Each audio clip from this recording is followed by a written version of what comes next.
आइए आज के ध्यान के लिए एक बार भजन संगीता उसके 23वें गीत को हम लोग देखेंगे। आसंत आज ध्यान निमंते मैं आउथर गीत संहिता 23 पर्व को देखिबा। ఈ దిన ధ్యాన నిమిత్తం మరొకసారి మనము కీర్తన 23వ కీర్తన మన యొక్క దృష్టిని ఉంచుదాము। भजन संगीता 23 और उसके चौथे वचन में हमारे ध्यान को केंद्रित करें। ते गीत संहिता 23 पर्व तर 4 पद अडक हम ध्यान केंद्रीभूत करिबा। 23వ కీర్తన 4వ వచనం మీద మనం దృష్టి సారిద్దాం। चाहे मैं घोर अंधकार से भरी हुई तराई में होकर चलूं तो भी हानि से ना डरूंगा, क्योंकि तू मेरे साथ रहता है। तेरे सोटे और तेरी लाठी से मुझे शांति मिलती है। परमेश्वर के पवित्र नाम की महिमा हो। परमेश्वर को पवित्र नाम रो गौरव हो। ప్రభు నామానికి మహిమ కలుగును గాక। दाऊद के द्वारा लिखा हुआ भजन संगीता 23 के चौथे वचन को वर्तमान हमने पढ़ कर देखा। दाऊद को द्वारा लिखित से गीत संहिता 23 पर्व 4 पद का मैं वर्तमान पढ़ी की దావీదు देखिलु। ద్వారా రాయబడినటువంటి 23వ కీర్తన 4వ వచనాన్ని ఇప్పుడు చదువుకొని ఉన్నాము। Psalms 23 वर्स 4 में क्या लिखा हुआ है? गीत संहिता 23 पर्व 4 पद रे कौन लिखा जाय अछि? 23వ కీర్తన 4వ వచనములో ఏమి రాయబడి ఉన్నది? चाहे मैं घोर अंधकार से भरा हुआ मृत्यु की तराई से होकर के क्यों ना जाऊं, हाँ मो मृत्यु छाया उपत्यका दे गमन कले हैं। గాఢాంధకారపు లోయలో నేను సంచారం చేసినప్పటికీ मुझे कुछ हानि नहीं होगा। मते कौन से क्षति है बनाई నాకు ఎటువంటి అపాయము కలగదు। परमेश्वर के पवित्र नाम की महिमा होवे। परमेश्वर को पवित्र नाम रो गौरव ప్రభు हो। నామానికి మహిమ కలుగును గాక। क्यों मुझे कुछ हानि नहीं होगा? कौन पाए मोर कौन से क्षति है बनाई? ఎందు నిమిత్తము నాకు ఎటువంటి హాని కలగదు? क्योंकि मेरा परमेश्वर यहोवा मेरे साथ है। कारण मोर परमेश्वर मो सहित अछंती। ఎందుకనగా నా దేవుడైన యెహోవా నాతో ఉన్నాడు। इस वचन को लेकर के पिछले कई दिनों से हम लोग ध्यान करते आ रहे हैं और आज मैं इसे पूर्ण विराम करने के लिए आग्रह करता हूँ। तेबे ए वाक्य को नहीं हमें अनेक दिनों दान करि आसोचो आज मो को पुण्य विराम देया पई जावोछि। ఈ వాక్యముని గురించి అనేక వారాలుగా నేను ధ్యానం చేస్తూ వస్తున్నాను। ఈ దినాన దాన్ని సమాప్తి చేయాలని ఆశిస్తూ ఉన్నాను। परमेश्वर के पवित्र नाम की महिमा होवे। परमेश्वर को पवित्र नाम रो ప్రభు गौरव हो। నామానికి మహిమ కలుగును గాక। पिछले दिनों में जो सारी बातों को हमने ध्यान किया था उसके विषय में थोड़ी सी नजर हम डालेंगे। ते विगत दिन हमें जो विशेष ध्यान करथलो ता पर टिक नजर पकाइबा। మరి గత దినాల్లో చేసినటువంటి విషయాల గురించి కొద్దిగా నేను చెప్తాను। हाँ, भजन संगीता 23 के 4 में इस प्रकार लिखा है जो हमारा विषय वस्तु था। गीत संहिता 23 पर्व 4 पद ए प्रकार लिखा अछि जहा के हम विषय वस्तु थिला। 23వ కీర్తన 4వ వచనంలో రాయబడినటువంటి ముఖ్య వాక్యమై ఉన్నది। जब मैं तराई से होकर के जाऊं जो अंधकार से भरा हुआ है, तेबे जते बळे मुसे उपत्यका देई की जाय जहा के मृत्युर छाया रे परिपूर्ण। నేను ఏ లోయలైతే నేను ప్రయాణం చేస్తున్నానో ఆ లోయ గాఢాంధకారముతో నింపబడి ఉన్నది। वो एक ऐसी तराई है जो मृत्यु की तराई करके जाना जाता है। ताहा को एपरे उपत्यका अटे जाके मृत्युर उपत्यका बोली जाना जाए। ఆ లోయ మరణపు ఛాయతో నింపబడినటువంటి లోయగా చెప్పబడుతూ ఉన్నది। और जब मैं उस मृत्यु और अंधकार से भरे हुए तराई से जाऊं तो मुझे डरने की जरूरत नहीं है, क्योंकि कुछ हानि होने का नहीं है। तेबे जेते बळे मुसे मृत्यु छाया रे उपत्यका देई जाय सेते बळे मते डरिबार आवश्यक नै, कारण मते कोनसे क्षति हेबो नै। అటువంటి మరణాంధకారముతో నింపబడిన లేదంటే గాఢాంధకారపు లోయలో నేను ప్రయాణం చేసినప్పటికీ కూడా నేను భయపడడానికి అవసరం లేదు। सबसे पहले मृत्यु का छाया बोलने से क्या है? सबोट प्रथम से मृत्यु रे छाया कहबार अर्थ कोन अटे? మొట్టమొదటిగా మరణపు ఛాయ అని చెప్పబడినప్పుడు हमने ध्यान करके देखा, मैं विवरण करना नहीं चाहूंगा। आमे ध्यान कर देखिलु एवं विवरण करिया पई चाहिबी नै। నేను అన్నిటి విషయమే చెప్పి ఉన్నాను కాబట్టి మరలా చెప్పాల్సిన అవసరం లేదు। मृत्यु का छाया बोलने से मृत्यु नहीं है। मृत्यु छाया कहले ता मृत्यु नुहे। మరణపు ఛాయ అని చెప్పబడినప్పుడు అది మరణము లేదంటే మృత్యువు కాదు। क्योंकि मृत्यु के साथ सब कुछ समाप्त हो जाता है। कारण मृत्यु सहित समस्त समाप्त हो जाय था। ఎందుకనగా మృత్యువు ద్వారా సమస్తమును కూడా ముగించబడుతూ ఉంటుంది। किंतु मृत्यु का छाया एक ऐसी अवस्था है जो हमारे जीवन में हमें कष्ट, वेदना और सताव देता रहता है। किंतु मृत्यु छाया एपर एक अवस्था अटे जे हम जीवन ने से कष्ट क्लेश वेदना देता है। ఎందుకనగా మరణపు ఛాయ అని చెప్పబడినప్పుడు మన యొక్క జీవితంలో ఒక అవస్థ అనగా కష్టము, శ్రమలు, ఇబ్బందులు, సమస్యల గురించి చూపిస్తూ ఉంటుంది। अगर मैं उस कष्ट से भरा हुआ, दुख से भरा हुआ, रोग से भरा हुआ, समस्या से भरा हुआ तराई से होकर के जाऊं तो भी मैं नहीं डरूंगा। तेबे मु जेतेबेले से कष्टपूर्ण, क्लेशपूर्ण, वेदनापूर्ण उपत्यका दे गमन करिबि तथापि मु भय करिबि नै। ఎప్పుడైతే కష్టముతో నింపబడినా, శ్రమతో నింపబడినా, వేదనతో నింపబడినటువంటి లోయలో ప్రయాణం చేస్తున్నప్పటికీ కూడా నేను భయపడను। कारण कि ईश्वर मेरे साथ है। कारण ईश्वर मो सहित अछि। ఎందుకనగా దేవుడు నాకు తోడై ఉన్నాడు। परमेश्वर के पवित्र नाम की महिमा होवे। परमेश्वर को पवित्र नाम रो गौरव हो। ప్రభు నామానికి మహిమ కలుగును గాక। दूसरा हमने ध्यान किया था तराई।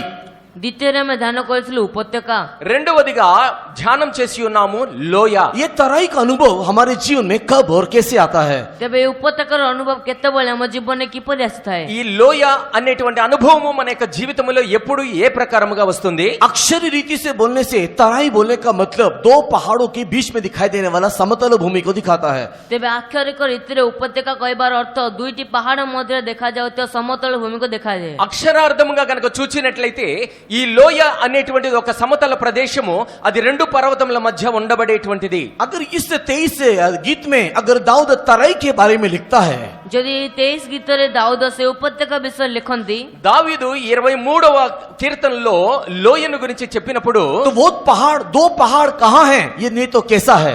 ତେବେ ସେ ଦୁଇଟି ପାହାଡ଼ କେଉଁଠାରେ ବା କିପରି ଅଟେ? ఈ రెండు పర్వతములు ఎక్కడ ఉన్నాయి, ఏ ప్రకారముగా ఉన్నాయి? क्योंकि दो पहाड़ को अगर हम लोग समझेंगे तो परमेश्वर के प्रिय लोगो ये तराई हमारे लिए कष्ट नहीं किंतु सुहावना होकर के बदल जाएगा। କାରଣ ଯେତେବେଳେ ଆମେ ଦୁଇଟି ପାହାଡ଼କୁ ବୁଝିବା ସେତେବେଳେ ଉପତ୍ୟକା ଆମ ନିମନ୍ତେ କଷ୍ଟ ନୁହେଁ ସୁବିଧା ହୋଇଯିବ। దేవుని ప్రియులారా, ఈ రెండు పర్వతముల గురించి మనకు గనక అర్థమైనట్లయితే ఈ లోయ అనేటువంటిది మనకు కష్టతరంగా ఉండదు, కానీ ఒక ఆనందమయంగా ఉంటుంది. क्योंकि ये एक आत्मिक अनुभव है, ଯେହେତୁ କି ଏକ ଆତ୍ମିକ ଅନୁଭବ ଅଟେ, ఎందుకనగా ఇది ఒక ఆత్మీయ అనుభవమై ఉన్నది. इसी के लिए सारी बातों को एक आत्मिक रीति में हम लोग ध्यान करना चाहिए। ସେଥିପାଇଁ ସମସ୍ତ ବିଷୟକୁ ଆମେ ଆତ୍ମିକ ରୀତିରେ ଧ୍ୟାନ କରିବା ଆବଶ୍ୟକ। అందుచేతనే సమస్త విషయాలన్నిటిని కూడా ఆత్మీయ విధముగానే మనం ధ్యానం చేసుకోవాలి. ये तराई के आसपास दिखाई देने वाला दो पहाड़ 22वें अध्याय में 24वें अध्याय में हम लोग देखने पाते हैं। ତେବେ ଏ ଉପତ୍ୟକାର ଆଖପାଖରେ ଦେଖାଯାଉଥିବା ଦୁଇଟି ପାହାଡ଼ ଆମେ 22 ପର୍ବ ଏବଂ 24 ପର୍ବରେ ଦେଖିପାରୁ। ఈ లోయకు ఇరు ప్రకారాలు ఉన్నటువంటి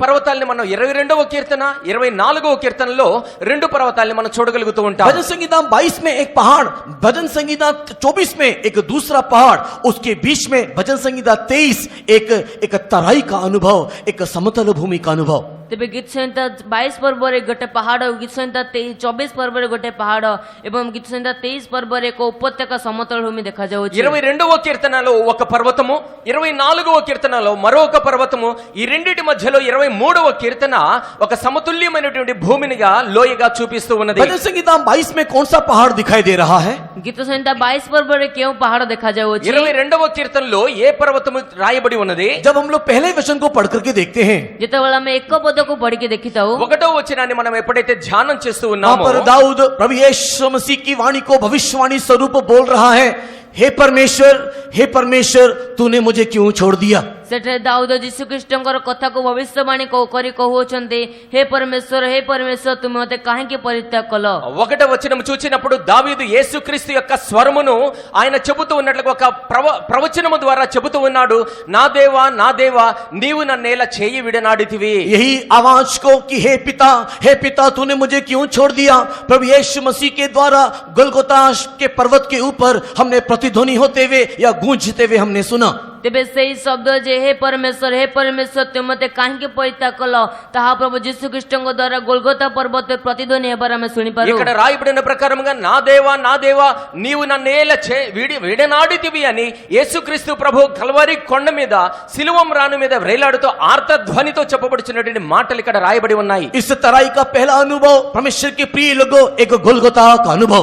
ତେବେ ଏହି ଉପତ୍ୟକାର ପ୍ରଥମ ଅନୁଭବ ପରମେଶ୍ୱର ପ୍ରିୟମାନ ଏକ ଗୋଲଗୋଥାର ଅନୁଭବ। దేవుని ప్రియులారా, మొట్టమొదటిగా చెప్పబడినటువంటి ఆత్మీయ పర్వతము ఇది ఒక గొల్గతా పర్వతముగా చెప్పబడుతూ ఉన్నది. भजन संगीता 24 और उसके तीसरे वचन को पढ़ने के समय में ଗୀତ ସଂହିତା 24 ତାର 3 ପଦ ପଢିବା ସମୟରେ 24వ కీర్తన 3వ వచనం చదివినప్పుడు वहां पर एक दूसरा पर्वत को हम लोग देखने पाते हैं, वो पवित्र पर्वत, वो सियोन पर्वत, वो यरूशलेम का पर्वत। ତେବେ ସେଠାରେ ଏକ ଦ୍ୱିତୀୟ ପର୍ବତ ଦେଖିପାରୁ, ତା ପବିତ୍ର ପର୍ବତ ସିయోନ ପର୍ବତ, ଜେରୁସାଲେମ పର୍ବତ। 3వ వచనంలో రాయబడి ఉన్నది, అక్కడ ఒక పరిశుద్ధ పర్వతము సియోను పర్వతము నూతన యెరూషలేము పర్వతముగా అక్కడ కనిపిస్తూ ఉన్నది. वहां पर परमेश्वर का पर्वत नहीं तो पवित्र पर्वत करके वहां पर लिखा हुआ है। ସେଠାରେ ସଦାପ୍ରଭୁଙ୍କ ପର୍ବତ ବା ପବିତ୍ର ପର୍ବତ ବୋଲି ଲେଖାଯାଇଅଛି। అది యెహోవా పర్వతము, అది ఒక పరిశుద్ధ స్థలము అని రాయబడి ఉన్నది. विवरण करने का समय नहीं है, इस कारण से मैं इसको ऐसे ही बोलते हुए आगे निकलता हूं। ଏ ବିବରଣ କରିବା ସମୟ ନାହିଁ, ସେଥିପାଇଁ ମୁଁ ତାକୁ ଏପରି କହି ଆଗକୁ ଆଗକୁ ବଢୁଅଛି। వివరించి చెప్పడానికి సమయం లేదు కనుక ఆ రీతిగానే చెప్పుకుంటూ వెళ్తాను. अगर एक व्यक्ति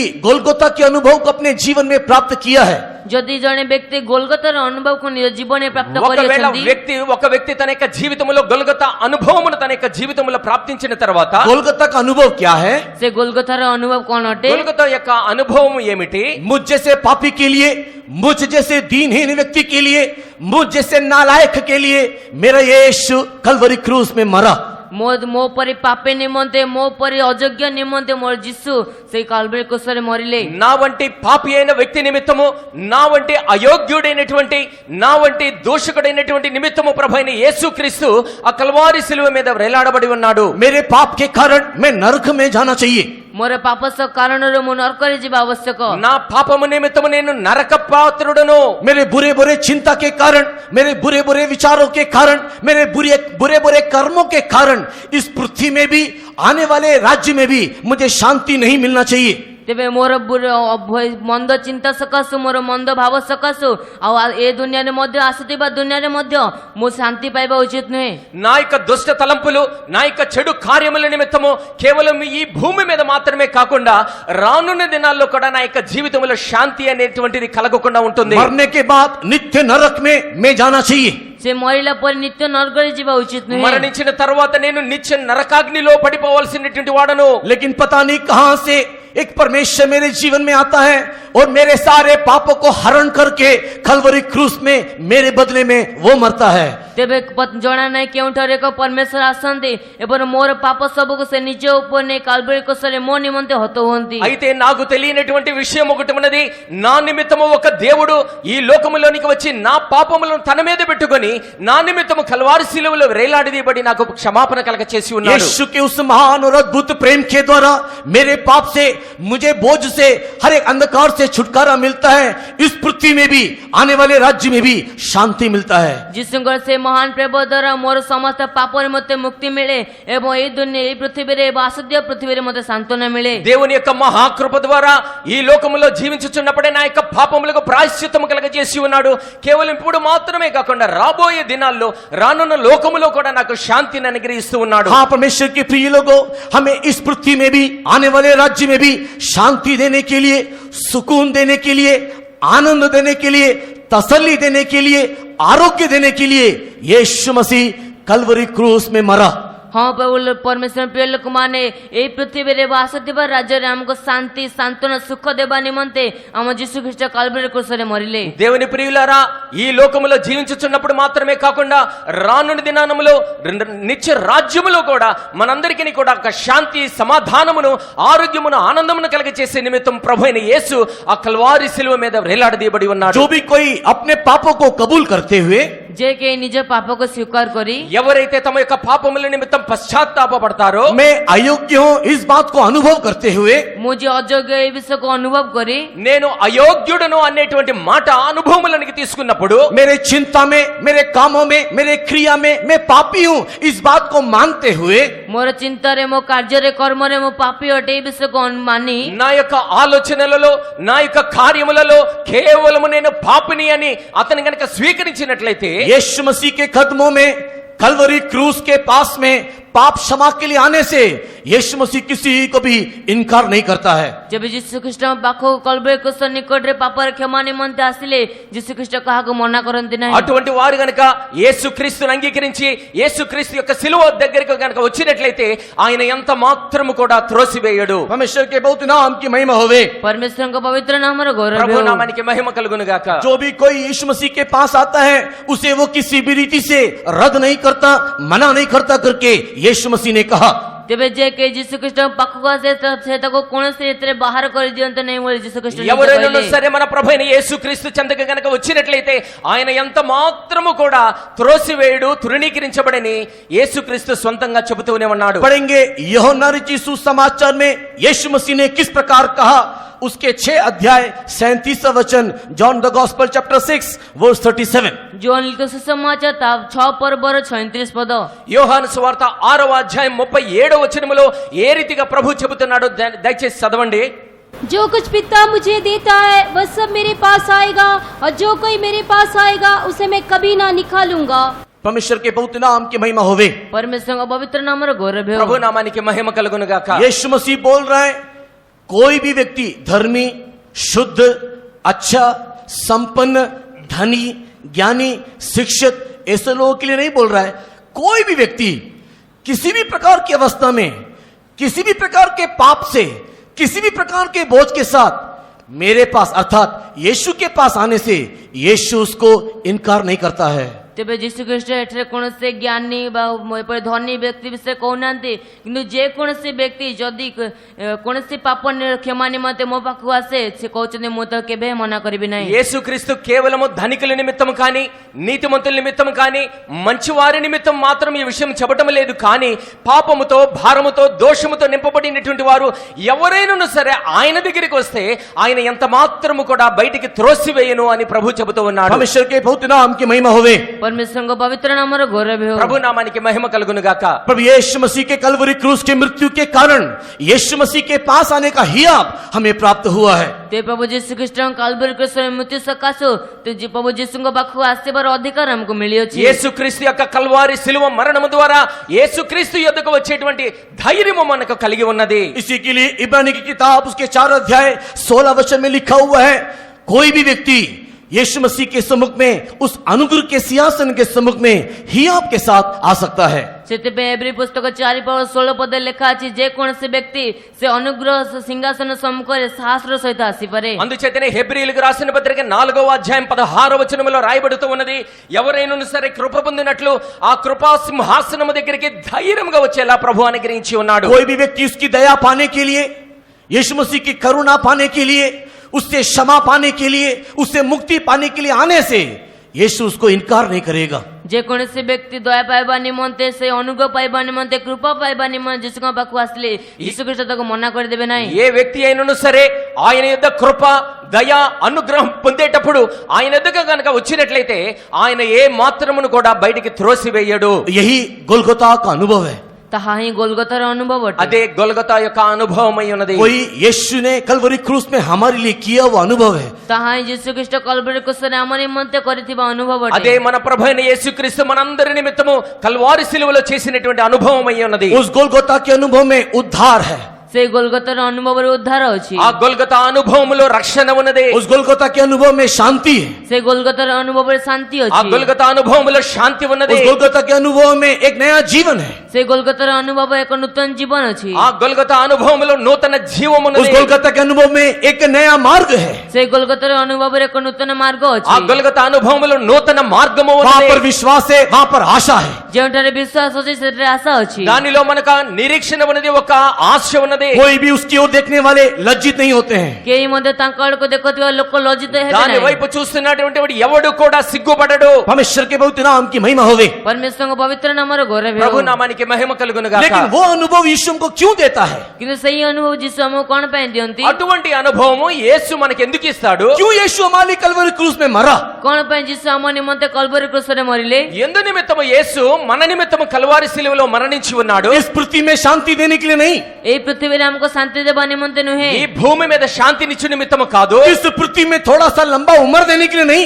ए पृथ्वी रे टिके अल्प अधिक आयु देबा पई नुहे। ఈ భూమి మీద కొంత ఆయుష్ పెంచు నిమిత్తమే కాదు। इस पृथ्वी में धन, संपत्ति, मान, कीर्ति, शोहरत देने के लिए नहीं, ए पृथ्वी रे धन संपत्ति नाम एपरि अधिक देबा पई नुहे। ఈ భూమి మీద ఎవరికి ధనము, సంపత్తి, ఆరోగ్యాన్ని ఇవ్వడానికి మాత్రము కాదు। फिर क्यों यीशु हमारे लिए मरा? तथापि जीशु कोन पे हम निमंते मरिले? మరి ఎందు నిమిత్తము మన నిమిత్తము యేసు మరణించి ఉన్నాడు? वही दूसरे पहाड़ में हम लोग देख सकते हैं। तहा में द्वितीय पहाड़ रो अनुभव रे देखि पारो। అదే రెండవ పర్వతం మీద మనం वही చూడగలుగుతాము। भजन संगीता 24 के 3 वचन में लिखा हुआ पहाड़ है। तहा गीत संहिता 24 पर्व 3 पद लिखा जायते पहाड़ అదే अटे। విషయం 24వ కీర్తన 3వ వచనములో రాయబడినటువంటి పర్వతమై ఉన్నది। क्यों यीशु मसीह हमारे लिए मरा? कोन पे जीशु ख्रीष्ट हम निमंते मरिले? ఎందు నిమిత్తము యేసు మన నిమిత్తం మరణించి ఉన్నాడు? ताकि हम उस पवित्र पर्वत में नित्य अधिराज में, स्वर्गराज में यीशु के साथ सदा सदा काल के लिए, युगाना युग के लिए वास करने पाए, राज्य करने पाए। ଯାହାଦ୍ୱାରା କି ଆମେ ତାଙ୍କ ଯୀଶୁଙ୍କ ସହିତ ସେ ପବିତ୍ର ପର୍ବତରେ ସଦାକାଳ ପାଇଁ ଯୁଗ ଯୁଗ ପାଇଁ ସେ ରାଜ୍ୟ କରିପାରିବୁ। ఆ రెండవ పర్వతమైనటువంటి ఆ సియోను యెరూషలేము పర్వతము మీద మనము యుగాయుగములు సర్వకాలము కూడా మన ప్రభువైన యేసుక్రీస్తుతో నివాసము చేసే నిమిత్తము ఆయన మరణించి ఉన్నాడు। परमेश्वर के पवित्र नाम की महिमा होवे। પરમેશ્વરଙ୍କ પવિત્ર નામର ગૌરવ હો। ప్రభు నామానికి మహిమ కలుగును గాక। यीशु ने गोलगोता में हमको उद्धार दिया ताकि हम स्वर्ग जाकर के पहुंच जाए। ଯୀଶୁ ଖ୍ରୀଷ୍ଟ ଗୋଲଗତାରେ ଆମକୁ ଉଦ୍ଧାର ଦେଲେ ଯାହାଦ୍ୱାରା କି ଆମେ ଯେ ସ୍ୱର୍ଗରେ ପହଞ୍ଚିବୁ। యేసుక్రీస్తు కల్వారి ఆ గొల్గొతా పర్వతం మీద మరణించి ఉన్నాడు। ఎందుకనగా దాని ద్వారా కలిగినటువంటి రక్షణ ద్వారా రెండవ పర్వతమైనటువంటి ఆ పరలోకములోనికి మనం ప్రవేశించులాగన। लेकिन उद्धार पाने के दिन से लेकर के परमेश्वर के राज्य के दिन तक के बीच में एक अनुभव है। କିନ୍ତୁ ଉଦ୍ଧାର ପାଇବା ଦିନ ଠାରୁ ନେଇ ପରମେଶ୍ୱରଙ୍କ ରାଜ୍ୟ ଦିନ ପର୍ଯ୍ୟନ୍ତ ଏକ ଅନୁଭବ ଅଛି। అయితే మనము రక్షణ పొందిన దినము మొదలుకొని ఆయన యొక్క దినము రాకడ పర్యంతము కూడా ఆ మధ్యలో కొంత కాలము ఉన్నది। वही परमेश्वर के प्रिय लोगों, वर्तमान हमारे जीवन का अनुभव, वर्तमान हमारे आत्मिक अवस्था का अनुभव है, वही है तराई का अनुभव। ତାହା ହିଁ ପରମେଶ୍ୱର ଆମ ଜୀବନର ଅନୁଭବ, ଆମ ଆତ୍ମିକ ଜୀବନର ଅନୁଭବ, ତାହା ହିଁ ଉପତ୍ୟକାର ଅନୁଭବ। అందుచేతనే దేవుని ప్రియులారా ఆ యొక్క మార్గం ఏదైతే ఉన్నదో, ఆ ప్రయాణం ఏదైతే ఉన్నదో, మన యొక్క ఆత్మీయ జీవితంలో ఉన్నటువంటి ఆ అనుభవము లోయ అనుభవం లాగానే ఉన్నది। उद्धार के बाद तुरंत परमेश्वर हमको परमेश्वर के राज्य में लेकर के नहीं जाता है। ଉଦ୍ଧାର ପରେ ତୁରନ୍ତ ପରମେଶ୍ୱର ତାଙ୍କ ରାଜ୍ୟରେ ଆମକୁ ନେଇ ଯାଆନ୍ତି ନାହିଁ। రక్షణ పొందిన వెంటనే దేవుని యొక్క రాజ్యములోనికి ఆయన తీసుకొని పోడు। क्यों हमको तुरंत लेकर के नहीं जाता है? କଣ ପାଇଁ ଆମକୁ ତୁରନ୍ତ ନେଇ ଯାଆନ୍ତି ନାହିଁ? మరి ఎందు నిమిత్తమే వెంటనే ఆయన యొక్క రాజ్యములోనికి తీసుకొని పోడు? उद्धार पाने के बाद, हम एक नया जन्म को पाने के बाद हमारा जीवन में एक परिवर्तन, यीशु के समान का एक परिवर्तन आना चाहिए। ତେବେ ଉଦ୍ଧାର ପାଇବା ପରେ ଆମେ ଏକ ନୂତନ ଜୀବନ ପାଇବା ପରେ ଯୀଶୁଙ୍କ ପରି ଆମ ଜୀବନ ଏକ ପରିବର୍ତ୍ତନ ଆସିବା ଆବଶ୍ୟକ। మనము రక్షణ పొందిన తర్వాత, నూతన జీవము పొందిన తర్వాత మన యొక్క జీవితంలో యేసు క్రీస్తులాగా మార్పు చెందేటువంటి అనుభవంలోనికి మనం రావాలి। उत्पत्ति की किताब उसके पहले अध्याय और उसके 26वें वचन को पढ़ने के समय में, ଆଦି ପୁସ୍ତକ ପ୍ରଥମ ପର୍ବ 26 ପଦ ପଢିବା ସମୟରେ, ఆది కాండం మొదటి అధ్యాయం 26వ వచనం చూచినప్పుడు, जेनेसिस चैप्टर 1 and verse 26 पढ़ने के समय में, ଆଦି ପୁସ୍ତକ 1 ପର୍ବ 26 ପଦ ପଢିବା ସମୟରେ, ఆది కాండం 1వ అధ్యాయం 26వ వచనం చదివినప్పుడు वहां पर तृतीय परमेश्वर इस प्रकार आलोचना कर रहा है, बातचीत कर रहा है। ସେଟା ତୃତୀୟ ପରମେଶ୍ୱର ଯେ ପ୍ରକାର ଆଲୋଚନା କରୁଛନ୍ତି, అక్కడ త్రిత్వ దేవుడు ఒక ఆలోచన చేస్తూ ఉన్నాడు। वहां पर तृतीय परमेश्वर क्या बातें कर रहा है? ସେଟା ତୃତୀୟ ପରମେଶ୍ୱର କେଉଁ କଥା କହୁଛନ୍ତି? అక్కడ త్రిత్వ దేవుడు ఏమని చెబుతూ ఉన్నాడు? आओ हम लोग मनुष्य को हमारी समानता में, हमारे स्वरूप में बनाएं। ଆସନ୍ତା ଆମେ ମନୁଷ୍ୟକୁ ଆମ ସାଦୃଶ୍ୟରେ ପ୍ରତିମୂର୍ତ୍ତି ନିର୍ମାଣ କରିବା। మనుష్యులను మన స్వరూపమునందు మన యొక్క పోలికను చొప్పున తయారు చేద్దాము। हाँ, पिता परमेश्वर, पुत्र यीशु मसीह, पवित्र आत्मा परमेश्वर मिलकर के एक प्लानिंग कर रहे हैं, एक योजना कर रहे हैं कि एक मनुष्य को बनाएंगे, और जिस मनुष्य को बनाएंगे वो हमारी समानता और हमारे स्वरूप में होना चाहिए। ସେଟା ପିତା ପରମେଶ୍ୱର, ପୁତ୍ର ଯୀଶୁଖ୍ରୀଷ୍ଟ ଏବଂ ପବିତ୍ର ଆତ୍ମା ପରମେଶ୍ୱର ସେମାନେ ମିଳିତ ଏକ ଯୋଜନା କରୁଅଛନ୍ତି। ଆସନ୍ତୁ ଆମେ ମନୁଷ୍ୟକୁ ନିର୍ମାଣ କରିବା ଯିଏକି ଆମର ପ୍ରତିମୂର୍ତ୍ତିରେ ଏବଂ ଆମ ସାଦୃଶ୍ୟରେ ହେବ। తండ్రి అయిన దేవుడు, కుమారుడైన దేవుడు, పరిశుద్ధాత్మ దేవుడు ముగ్గురును కలిసి ఒక ఆలోచన చేస్తూ ఉన్నారు। మనము ముగ్గురము కలిసి నరుల్ని చేద్దాము। ఆ నరుని చేసినప్పుడు మన యొక్క స్వరూపములో మన యొక్క పోలికను ఉండేలాగా వారిని తయారు और చేద్దాము। इस रीति से एक दिन एक सुंदर दिन में परमेश्वर ने मट्टी खोल लिया, धूली खोल लिया और अपने स्वरूप में एक मनुष्य को बना करके दिया। ସେତି କାରଣରୁ ଏକ ସୁନ୍ଦର ଦିନ ଦେଖି ପରମେଶ୍ୱର ମାଟିକୁ ନେଇ ନିଜ ପ୍ରତିମୂର୍ତ୍ତିରେ ଏକ ମନୁଷ୍ୟ ନିର୍ମାଣ କଲେ। ఒక శుభదినాన తండ్రి అయిన దేవుడు, త్రిత్వ దేవుడు ఆ భూమిని త్రవ్వి అందులోంచేటువంటి ఆ మట్టి ద్వారా నరుని చేసి ఉన్నాడు। उसने मट्टी से जिस मनुष्य को बनाया वो परमेश्वर का छवि था, नहीं तो परमेश्वर का एक प्रतिरूप था। ତେବେ ସେ ମାଟିରେ ଯେଉଁ ମନୁଷ୍ୟକୁ ନିର୍ମାଣ କଲେ ସେ ପରମେଶ୍ୱରଙ୍କ ପ୍ରତିମୂର୍ତ୍ତି ବା ଏକ ଛବି ଥିଲା। ఆ మట్టి ద్వారా ఏ నరుడైతే చేయబడి ఉన్నాడో ఆ నరుని యొక్క స్వరూపము, పోలిక మన తండ్రి అయిన మా త్రిత్వ దేవుని యొక్క స్వరూపమై ఉన్నది। परमेश्वर के पवित्र नाम की महिमा होवे। ପରମେଶ୍ୱରଙ୍କ ପବିତ୍ର ନାମର ଗୌରବ ప్రభు ହେଉ। నామానికి మహిమ కలుగును గాక। लेकिन जिस मनुष्य को परमेश्वर ने अपने स्वरूप में बनाया, କିନ୍ତୁ ଯେଉଁ మనుష్ୟକୁ ପରମେଶ୍ୱର ନିଜ ସ୍ୱରୂପରେ ତିଆରି କଲେ, అయితే ఏ మనుష్యుడైతే దేవుడు తన యొక్క స్వరూపములో తయారు చేసి ఉన్నాడో परमेश्वर ने सबसे पहले उसके सामने एक परीक्षा रखा। ପରମେଶ୍ୱର ସବୁଠୁ ପ୍ରଥମେ ତାଙ୍କ ସମ୍ମୁଖରେ ଏକ ପରୀକ୍ଷା ରଖିଲେ। మొట్టమొదటిగా ఆ నరుని ఎదుట ఒక పరీక్షను దేవుడు పెట్టి ఉన్నాడు। पता है वो परीक्षा परमेश्वर ने क्यों रखा था? ଜଣା ସେ ପରୀକ୍ଷା ପରମେଶ୍ୱର କଣ ପାଇଁ ରଖିଥିଲେ దేవుడు ఆ పరీక్షను నరునికి ఎందుకు పెట్టాడో మీకు తెలుసా? अगर मेरे पास समय नहीं है इसके लिए मैं आपको भी पूछने का समय बोलने का समय नहीं दे रहा हूँ। ଯେ ମୋ ପାଖେ ସମୟ ନଥିବାରୁ ମୁଁ ଆପଣଙ୍କୁ କହିବାର ସମୟ ଦେଉନାହିଁ। సమయం తక్కువగా ఉన్నందువల్ల నేను మీకు చెప్పడానికి తక్కువగా ఉన్నది। लेकिन मैं जानता हूँ कि आपका उत्तर क्या होगा। କିନ୍ତୁ ମୁଁ ଜାଣିଅଛି ଯେ ଆପଣଙ୍କର ଉତ୍ତର କଣ ହେବ। అయితే మీ యొక్క సమాధానం ఏ రీతిగా వస్తుందో నాకు తెలుసు। अगर मैं आपसे ये पूछूं कि परमेश्वर ने उस मनुष्य को जो बनाया उसको सबसे पहला परीक्षा क्या दिया?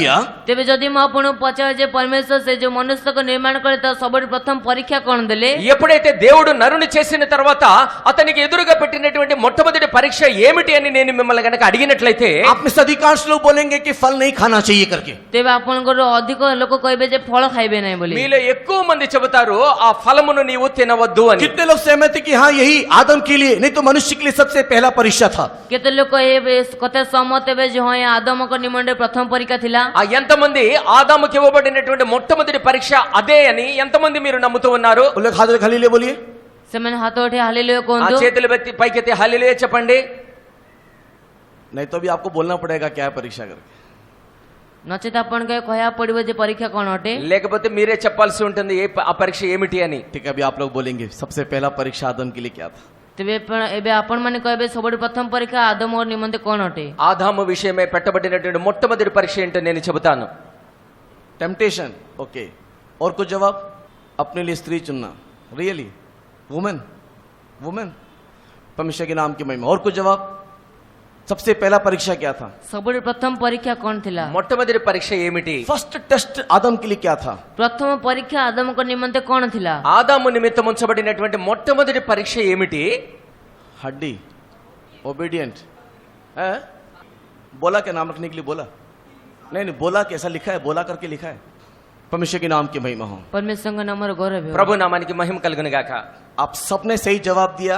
आप मुझसे छोटे हैं कम में करके मैं नहीं बोलता हूँ। ତେବେ ଆପଣ ସମସ୍ତେ ଠିକ ଉତ୍ତର ଦେଲେ ଆପଣ କମ ଅଟନ୍ତି ବୋଲି ମୁଁ କହିବି ନାହିଁ। అందరి చక్కని సమాధానం చెప్పారు। అయితే మీలో ఎవరు కూడా తక్కువ అని నేను చెప్పను। और मेरा सोचना क्या है? କିନ୍ତୁ ମୋର ଭାବିବାର ଅର୍ଥ କଣ ଅଟେ? అయితే నా యొక్క ఆలోచన ఏమిటంటే फर्स्ट टेस्ट आदम के लिए जो था वो पता है क्या था? ତେବେ ଆଦମଙ୍କ ନିମନ୍ତେ ପ୍ରଥମ ପରୀକ୍ଷା ଯାହା ଥିଲା ଜଣା ତା କଣ ଅଟେ? మొట్టమొదటి పరీక్ష ఆదాము నిమిత్తం దేవుడిచ్చింది ఏంటంటే अगर मैंने आदम को अपने स्वरूप में बनाया तो क्या वो मेरे स्वरूप में और समानता में आने की योग्यता रखता है क्या नहीं? ଯେତେବେଳେ ମୁଁ ଆଦମଙ୍କୁ ମୋର ସମାନତା ନିର୍ମାଣ କଲି ସେ କଣ ମୋର ପ୍ରତିମୂର୍ତ୍ତି ମୋ ସାଦୃଶ୍ୟରେ ଆସିବାର ଯୋଗ୍ୟତା ରଖୁଅଛନ୍ତି କି ନାହିଁ? ఆదామును నా యొక్క స్వరూపంలో నా యొక్క పోలికలో నేను చేసి ఉన్నాను కదా, అటువంటి ఆదాము నా పోలిక చొప్పున నిర్మించబడినటువంటి వాడు నా యొక్క స్వరూప్యములోనికి ఎదగలుగుతాడా లేదా అని एक उदाहरण आपको बताऊंगा उस मैं समझता हूं कि उस उदाहरण से आप समझ जाएंगे। ତେବେ ଗୋଟିଏ ଉଦାହରଣ ମୁଁ ଆପଣଙ୍କୁ କହିବି ଭାବୁଅଛି ଉଦାହରଣ ଆପଣ ବୁଝିଯିବେ। ఆ ఒక్క ఉదాహరణ నేను చెబుతాను, దాని ద్వారా మీకు అర్థమవుతుంది। एक ऑफिस में एक सीनियर मैनेजर का एक पोस्ट खाली था। जो गोटे ऑफिस रे एक सीनियर मैनेजरଙ୍କର ସେ पदवी खाली थिला। ఒక ఆఫీసులో సీనియర్ మేనేజర్ యొక్క పోస్ట్ ఖాళీగా ఉందనుకోండి। और उसके लिए इंटरव्यू एक दिन रखा और अखबार में उसका इश्तिहार दिया, विज्ञापन दिया। ଆଉ ସେ ନିମନ୍ତେ ଏକ ଇଣ୍ଟରଭ୍ୟୁ ରଖାଗଲା ଏବଂ ସେ ସମ୍ବାଦପତ୍ରରେ ତାର ବିଜ୍ଞାପନ ଦିଆଗଲା। మరి దాని గురించినటువంటి విజ్ఞాపన న్యూస్ పేపర్స్ లో ఇవ్వబడి ఉన్నది। बहुत सारे कैंडिडेट्स लोग, बहुत सारे पढ़े लिखे जवान लोग उस सीनियर मैनेजर पोस्ट के लिए इंटरव्यू देने के लिए आया। ते बहुत शिक्षित युवा पिला माने सेतिपై ఇంటర్వ్యూ దేవకు ଆସିଲେ। చాలా మంది యవనస్తులు బాగా చదువుకున్నటువంటి వారు ఆ ఉద్యోగం నిమిత్తమే వచ్చి ఉన్నారు। एक पहला व्यक्ति आया, ଆଉ ଜଣେ ପ୍ରଥମ ବ୍ୟକ୍ତି ଆସିଲେ। ఆ మొదటి వ్యక్తి వచ్చాడు। वहां पर बेंच बैठा हुआ है। ସେଠାରେ ବେଞ୍ଚ ପଡି ଅଛି। అక్కడ ఒక बेंच पड़ी బెంచ్ नहीं, अनेक लोगों माने बसचंती। ସେ ଅନ୍ୟ ଲୋକମାନେ ବସି ଅଛନ୍ତି। చాలా మంది అక్కడ కూర్చొని ఉన్నారు। उन्होंने उसका नाम पूछा, क्वालिफिकेशन पूछा। ସେମାନେ ତାଙ୍କର ନାମ ପଚାରିଲେ, ତାଙ୍କର କ୍ୱାଲିଫିକେସନ ପଚାରିଲେ। మరి వారు అతని యొక్క పేరు అడిగారు, అతని యొక్క యోగ్యతను అడిగారు। और उसके बाद उसको बोला ये फाइल को लो और बगल वाले रूम में दे दो। ତେବେ ତାପରେ ତାଙ୍କୁ କହିଲେ ଏ ଫାଇଲକୁ ନିଅ ଏବଂ ସେଇ ପାଖ ଘରେ ଦେଇଦିଅ। ఆ తర్వాత వారు ఆయనతో చెప్పి ఉన్నాడు, ఇదిగో ఈ ఫైల్ తీసుకో, ఆ ప్రక్క రూమ్ లోకి తీసుకెళ్లి ఇవ్వు అని। वहां पर एक क्या कहते हैं स्टेनो बैठा होगा, उसको दे दो। ଆଉ ସେଠାରେ ଏକ ଲୋକ ବସି ଅଛନ୍ତି, ତାଙ୍କୁ ଦେଇଦିଅ। అక్కడ ఒక స్టెనోగ్రాఫర్ కూర్చొని ఉన్నాడు, అతనికి ఇవ్వు। सारे लोग नौकरी मिलना चाहिए बोल करके आज्ञाकारी बन करके उन लोग ने उस फाइल खोल लिया और बगल वाले रूम में जाकर के उस स्टेनो को नहीं तो क्लर्क को दे दिया। ତେବେ ସମସ୍ତ ଲୋକମାନଙ୍କୁ ସେ ଚାକିରି ମିଳିବା ଆବଶ୍ୟକ ବୋଲି ସେମାନେ ଆଜ୍ଞାକାରୀ ହୋଇ ସେ ଫାଇଲକୁ ନେଇକି ସେ ପାଖ କୋଠରୀରେ ଥିବା କ୍ଲର୍କକୁ ଦେଇଦେଲେ। మరి వచ్చినటువంటి వారందరూ కూడా ఉద్యోగం కావాలి కాబట్టి ఆ యొక్క ఆజ్ఞకు లోబడి ప్రతి ఒక్కరు కూడా ఫైల్ తీసుకెళ్లి ఆ ప్రక్రమంలో ఉన్నటువంటి స్టెనోగ్రాఫర్ కి ఇస్తూ ఉన్నారు। लेकिन वहां पर मेरे समान एक पागल व्यक्ति भी था। କିନ୍ତୁ ସେଠାରେ ମୋ ଉପରେ ଏକ ପାଗଳ ବ୍ୟକ୍ତି ମଧ୍ୟ ଥିଲେ। అయితే నా వంటి తెలివి తక్కువ వాడు కూడా ఒకడు ఉన్నాడు అక్కడ। उसको जैसे ही बोला कि फाइल को लेकर बगल में रूम में दो, उसने क्या किया, उस बेंच में रखा हुआ घंटी था उसको बजाया, बोला मैं पियून का नौकरी करने के लिए नहीं आया, सीनियर मैनेजर की नौकरी में आया। घंटी बजाया, पियून को बुलाया, बोला फाइल लेकर के बगल वाले रूम में दे। ତେବେ ସେ ପରେ ଆସିଲେ, ଯେତେବେଳେ ତାଙ୍କୁ ଫାଇଲ ଦେବା ପାଇଁ କହିଲେ ସେ ସେଠାରେ ବେଞ୍ଚ ଉପରେ ଥିବା ବେଲ୍ କୁ ବଜାଇଲେ, କହିଲେ ମୁଁ ପିଅନ ପୋଷ୍ଟ ପାଇଁ ଆସି ନାହିଁ, ମୁଁ ସିନିୟର ମ୍ୟାନେଜର ପାଇଁ ଆସିଛି। ଘଣ୍ଟି ବଜାଇଲେ ପିଅନ ଆସିଲେ, ମୋ ପିଅନକୁ କହିଲେ ఫైల్ ନେଇ ସେ ପାଖ କୋଠରୀରେ ଦେଇଦେବୁ। మరి ఎప్పుడైతే ఆ మాట చెప్పబడి ఉన్నదో అతను వెంటనే ఏం చేశాడంటే ఆ టేబుల్ మీద కాలింగ్ బెల్ ఒకటి ఉంటే దాన్ని మోగించాడు।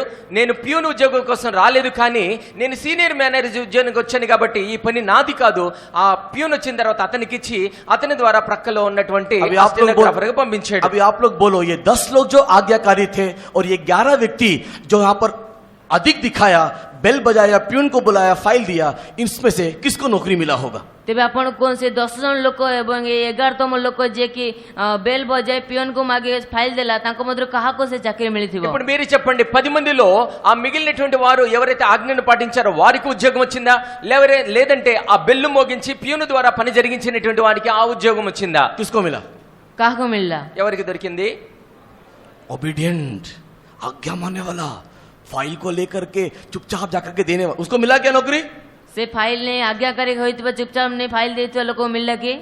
ఆజ్ఞ పాటించి ఆ ఫైల్ ని తీసుకెళ్లి పెట్టినటువంటి వారికి అనుగ్రహించబడి ఉన్నదా? परमेश्वर के नाम की महिमा होवे। ପରମେଶ୍ୱରଙ୍କ ନାମର ଗୌରବ ହେଉ। ప్రభు నామానికి మహిమ ऐसा కలుగును बहुत గాక। सारा एग्जाम्पल है, बोलने का समय नहीं है। ଏପରି ଅନେକ ఉదాహరణ ଅଛି, କହିବା ପାଇଁ ସମୟ ନାହିଁ। ఈ ప్రకారంగా అనేకమైన ఉదాహరణలు ఉన్నాయి, ఏ సమయం లేదు। उसी प्रकार ସେଇ ପ୍ରକାର అదే ప్రకారంగా सारी सृष्टि को परमेश्वर ने एक शब्द में बनाया। ତେବେ ସମସ୍ତ ସୃଷ୍ଟିକୁ ପରମେଶ୍ୱର ଏକ ଶବ୍ଦରେ ତିଆରି କଲେ। సమస్త సృష్టిని కూడా దేవుడు ఒక శబ్దముతో నిర్మించి लेकिन ఉన్నాడు। मनुष्य को परमेश्वर ने अपनी समानता में, अपने स्वरूप में एक दिन का टाइम लेकर के उसने बैठ करके उसको रूप दिया, उसको ढांचा दिया, उसको नाक और नक्शा दिया और अपने समान बनाया। କିନ୍ତୁ ମନୁଷ୍ୟକୁ ପରମେଶ୍ୱର ନିଜ ସମାନତାରେ, ନିଜ ସ୍ୱରୂପରେ, ନିଜ ପ୍ରତିମୂର୍ତ୍ତିରେ ତାକୁ ଗୋଟିଏ ଦିନ ବସି ତାକୁ ରୂପ ଦେଇକି ତାକୁ ନିର୍ମାଣ అయితే କଲେ। నరుని నిర్మించేటప్పుడు మాత్రము దేవుడు ఒక్క దినమంతా తీసుకొని ఆ యొక్క రూపములో, ఆ యొక్క స్వరూపములో, తన యొక్క ఆ యొక్క మూర్తిత్వంలోనికి ఆయన తయారు చేయడానికి ఒక దినమంతా తీసుకొని ఉన్నాడు। उसके बाद इसको जानवरों के सामने रखा। ତାପରେ ତାଙ୍କୁ ସେ ପ୍ରାଣୀମାନଙ୍କ ସମ୍ମୁଖରେ ରଖିଲେ। ఆ తర్వాత తీసుకెళ్లి ఆ పశువుల ఎదుట నిలబెట్టి ఉన్నాడు। सारे जीव जंतु उसके सामने से निकलने लगे। ତାପରେ ସମସ୍ତ ଜୀବଜନ୍ତୁ ମାନେ ତାଙ୍କ ସମ୍ମୁଖରେ ଯିବାକୁ ఆ ଲାଗିଲେ। సమస్త జీవ జంతువులన్నీ కూడా ఆయన ఎదుటగా వెళుతూ ఉన్నాయి। That is the first test of Adam. ତାହା ହେଉଛି ଆଦମଙ୍କର ପ୍ରଥମ ପରୀକ୍ଷା। అదే ఆదాముకి ఇవ్వబడినటువంటి మొట్టమొదటి పరీక్ష అయి ఉన్నది। क्या परीक्षा था मालूम है? କେଉଁ ପରୀକ୍ଷା ଥିଲା ଜଣା ଅଛି କି? ఏమి పరీక్ష తెలుసా? तू इससे जानवर के समान है या तू इससे अलग है? ତୁମେ ପ୍ରାଣୀମାନଙ୍କ ପରି ଅଟ ନା ତାଙ୍କଠୁ ଅଲଗା ଅଟ? నీవు ఈ పశువుతో సమానుడివా లేదంటే వేరుగా నీవు ఉన్నావా? क्योंकि सबको तो वचन से बनाया, जिसको मैंने अपने समानता में बनाया। କିନ୍ତୁ ସମସ୍ତଙ୍କୁ ତ ମୁଁ ବାକ୍ୟରେ ତିଆରି కలి, କିନ୍ତୁ ତୁମକୁ ମୁଁ ମୋର ନିଜ ପ୍ରତିମୂର୍ତ୍ତି ନିର୍ମାଣ కలి। సమస్త సృష్టిని కూడా నా యొక్క వాక్యము ద్వారా నిన్ను నిర్మించి ఉన్నాను, అయితే నిన్నైతే నా యొక్క స్వరూపంలో నేను నిర్మించి अगर ఉన్నాను। आदम इन पशुओं में से किसी एक को चुन लेता तो परमेश्वर के प्रिय लोगों, आदम मट्टी से बना हुआ परमेश्वर के स्वरूप से होने पर भी वो परमेश्वर के स्वरूप को धारण नहीं करने पाता। କିନ୍ତୁ ଯଦି ଆଦମ ସେ ପଶୁମାନଙ୍କ ମଧ୍ୟରୁ ଗୋଟିଏକୁ ବାଛିଥାନ୍ତେ, ତେବେ ଆଦମ ସେ ମନୁଷ୍ୟଙ୍କ ସେ ପରମେଶ୍ୱରଙ୍କ ପ୍ରତିମୂର୍ତ୍ତି ନିର୍ମିତ ହେଲେ ମଧ୍ୟ ସେ ତାଙ୍କ ଯୋଗ୍ୟତା ఒకవేళ దేవుని ప్రియులారా ఆ పశువుల్లో నుండి ఒక్క పశువునైనా సరే తనకు సహాయం నిమిత్తం గనక కోరుకున్నట్లయితే ఆ దేవుడు యొక్క స్వరూపంలో నిర్మించబడినప్పటికీ కూడా ఆయన యొక్క సారూప్యంలోనికి మార్చబడేటువంటి వాడు కాదు। परमेश्वर ने कहा आओ हम लोग मनुष्य को अपनी समानता में, अपने स्वरूप में बनाएं। ପରମେଶ୍ୱର କହିଲେ ଆସନ୍ତୁ ଆମେ ମନୁଷ୍ୟକୁ ନିଜ ସମାନତା, ନିଜ ସ୍ୱରୂପ ନିର୍ମାଣ କରିବା। దేవుడు చెబుతూ ఉన్నాడు మన యొక్క స్వరూపంలో, మన యొక్క పోలికను చొప్పున నరుని నిర్మించదుము। मनुष्य को अपने समानता में तो बनाया लेकिन स्वरूप नहीं दिया। କିନ୍ତୁ ମନୁଷ୍ୟକୁ ନିଜ ସାଦୃଶ୍ୟରେ ତ କଲେ, କିନ୍ତୁ ନିଜ ସ୍ୱରୂପ ଦେଲେ ନାହିଁ। ఆ దేవుడు తన యొక్క పోలికలో నిర్మించి ఉన్నాడు, కానీ తన యొక్క సారూప్యములోనికి అప్పుడు తయారు చేయలేదు। स्वरूप बोलने का मतलब कैरेक्टर नहीं तो स्वभाव को दिखाता है। ତେବେ ସ୍ୱରୂପ କହିବାର ଅର୍ଥ ସେ ସ୍ୱଭାବକୁ ଦେଖାଇଥାଏ। స్వరూపము లేదంటే సారూప్యత చెప్పబడినప్పుడు అది ఆయన యొక్క స్వభావమై ఉన్నది। इसी के लिए उत्पत्ति की किताब 5 अध्याय उसके पहले वचन को पढ़ने के समय में आदम को परमेश्वर ने अपने समानता में बनाया, स्वरूप के बारे में नहीं लिखा है। ସେଥିପାଇଁ ଆଦି ପୁସ୍ତକ 5 ପର୍ବ 1 ପଦ ପଢିବା ସମୟରେ ଆଦମକୁ ପରମେଶ୍ୱର ନିଜ ସାଦୃଶ୍ୟ ନିର୍ମାଣ କଲେ କିନ୍ତୁ ସ୍ୱରୂପ ବିଷୟରେ ଲେଖାଯାଏ ନାହିଁ। అందుచేతనే ఆది కాండము 5వ అధ్యాయం మొదటి వచనముగా చూచినట్లయితే దేవుడు ఆదామును తన యొక్క పోలికలో సృజించి ఉన్నాడని రాయబడి ఉన్నది, కానీ ఆయన యొక్క స్వరూపములో నిర్మించి ఉన్నాడని రాయబడలేదు। परमेश्वर का स्वरूप जो दया है, परमेश्वरको स्वरूप जाके दया अटे। దేవుని యొక్క స్వరూపము ఆయన యొక్క దయ అయి ఉన్నది। परमेश्वर का स्वरूप जो प्रेम है, परमेश्वरको स्वरूप जाके प्रेम अटे। దేవుని యొక్క స్వరూపము ప్రేమ అయి ఉన్నది। परमेश्वर का स्वरूप विश्वास है, परमेश्वरको स्वरूपता विश्वास దేవుని యొక్క अटे। స్వరూపము విశ్వాసము। ऐसे बहुत सारे गुणों के बारे में हम लोग देखने पाते हैं। एपरि अन्य गुण विषय में देखिबारु ఈ ప్రకారముగా అనేకమైనటువంటి గుణముల గురించి మనం చెప్పుకోవచ్చు। ये चीज जानवरों में नहीं है, से विषय जंतु मनटाय नाही, అయితే ఈ విషయాలు ఏవి కూడా పశువులలో లేవు, ये मनुष्य के अंदर है। ताहा मनुष्य मानक भितर अछि। అయితే మనుష్యుని లోపల ఇవన్నీ ఉన్నాయి। जब परमेश्वर ने देखा कि मनुष्य ओके है, गुड है, अच्छा है, तब उसने क्या किया, हर एक दिन शाम के वक्त में, हर एक दिन संध्या समय में उस आदम और हव्वा से मुलाकात करने के लिए आना शुरू किया। किंतु जेतेबेले परमेश्वर देखिले जे मनुष्य सठिक अटे, जे से अनुसार अटे, ते प्रत्येक संध्या समय से तांको सहित भेटिया पई आसिले। అందుచేతనే దేవుడు 6 దినములో చేసినటువంటి సృష్టి చాలా మంచిగా ఉన్నదని ఎప్పుడైతే అనుకున్నాడో, సాయంకాల సమయంలో చల్లని పూటలో ఆదాము హవ్వను కలుసుకోవడానికి రోజు వస్తూ ఉండేవాడు। क्यों वो हर दिन मुलाकात करने को आता था, क्यों? ते सब दिन से तांको भेटिया पई आसिले कोण पई? మరి ప్రతిదినము వారిని కలుసుకోవడానికి దేవుడు ఎందుకు దిగి వస్తూ क्यों ఉన్నాడు? हर दिन ही परमेश्वर आदम से मिलने के लिए आता था? कोण पई परमेश्वर सब दिन आदमको सहित भेटिया पई మరి आसुथिले? ఎందు నిమిత్తము ప్రతి దినము కూడా ఆదాముతో మాట్లాడే నిమిత్తము దేవుడు దిగి వస్తూ ఉన్నాడు। ताकि आदम और हव्वा प्रतिदिन परमेश्वर को देख करके उसके स्वरूप को अपने लाइफ में पालन ला सके और उस सिद्धता में बढ़ सके। जहाँ दर के से आदम परमेश्वर को देखी तांको स्वरूप को निज जीवन ने आनी ताको पालन करि पारंती। ఎందుకనగా ప్రతి దినము కూడా ఆదాము హవ్వలు దేవుని యొక్క స్వరూపమును తమ యొక్క జీవితములో సంపాదించుకొనుచు వారి యొక్క సిద్ధతను సంపాదించుకునే నిమిత్తమైన వస్తూ लेकिन ఉన్నాడు। दुर्भाग्य की बात है कि इतना सुंदर सृष्टि एक दिन जानवर की बात को सुन लिया।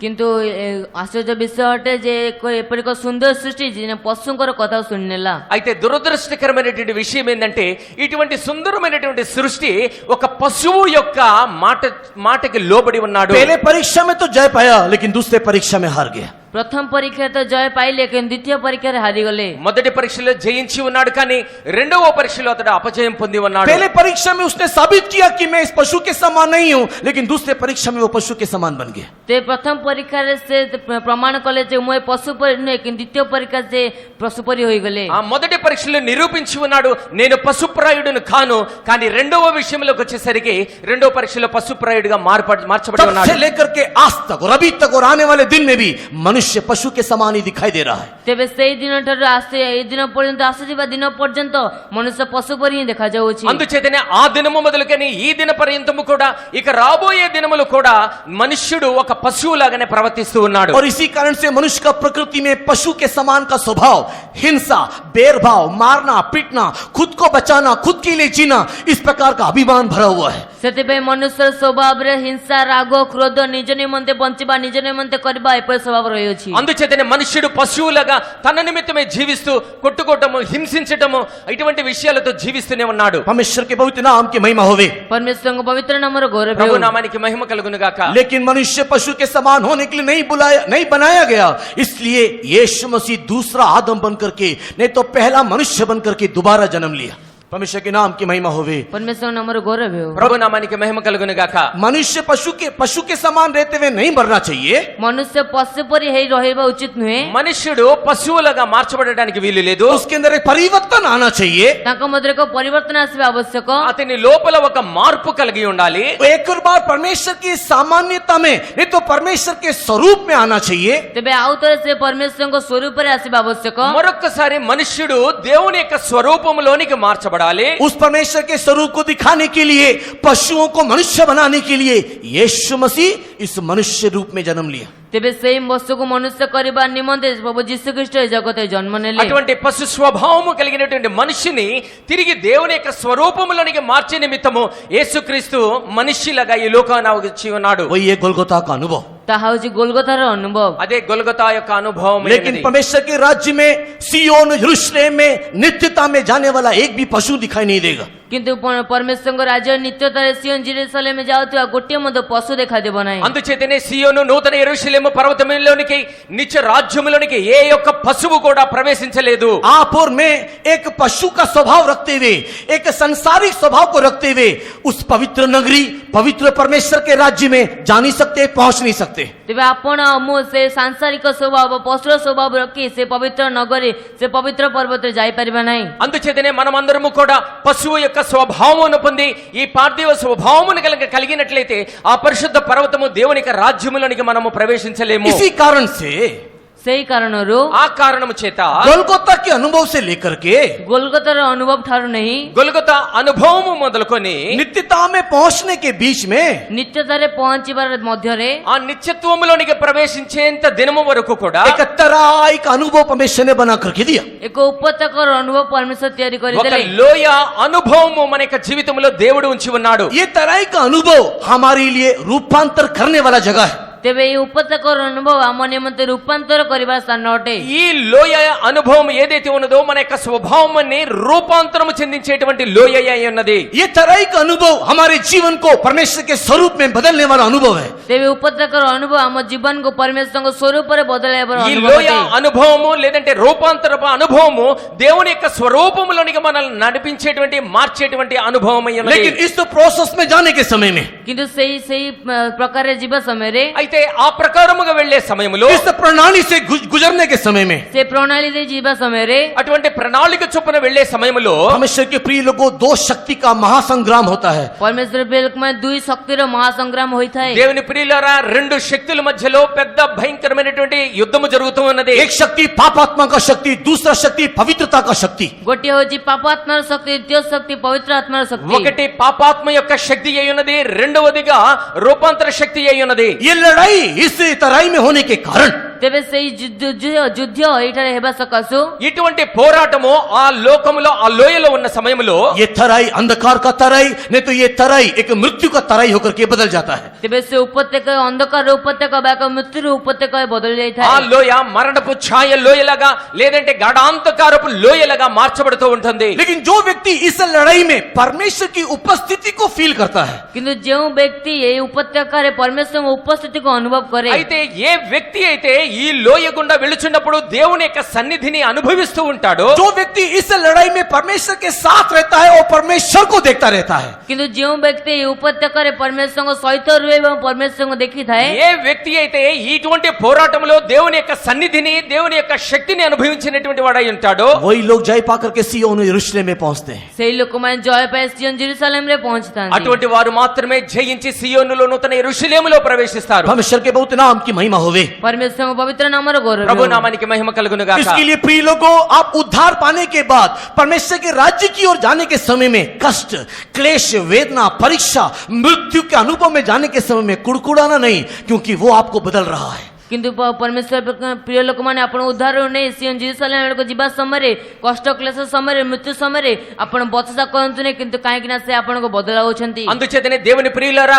మీరు రక్షణ పొందిన దినము మొదలుకొని ఆ నిత్య రాజ్యములోనికి ప్రవేశించే దినము పర్యంతము కూడా ఎన్ని కష్టములు వచ్చినా, శ్రమలు వచ్చినా, ఇబ్బందులు, సమస్యలు వచ్చినప్పటికీ కూడా మీరు గొనగకుండా సనగకుండా దేవునితో గనక మీరు నడిచినట్లయితే ఆ రాజ్యములోనికి ప్రవేశిస్తారు. दूसरा तिमोथी उसकी दूसरे अध्याय के तीसरे और चौथे वचन के अनुसार एक अच्छे योद्धा की नहीं हम लोग इस युद्ध को लड़ना चाहिए। ଦ୍ୱିତୀୟ ତିମୋଥୀ 2:3 ଏବଂ 4 ପଦ ଅନୁସାରେ ଆମେ ଏକ ଉତ୍ତମ ଯୋଦ୍ଧା ପରି ଯୁଦ୍ଧ ଲଢ଼ିବା ଆବଶ୍ୟକ। రెండవ తిమోతికి రాసిన పత్రిక 2వ అధ్యాయం 3వ వచనంలో రాయబడిన ప్రకారముగా ఒక మంచి సైనికులుగా మనము పోరాడవలసి ఉన్నది. इस पृथ्वी में हमारी लड़ाई है, इस पृथ्वी में हमारे लिए युद्ध रखा हुआ है। ଏହି ପୃଥିବୀରେ ଆମ ନିମନ୍ତେ ଯୁଦ୍ଧ ରଖାଯାଇଅଛି।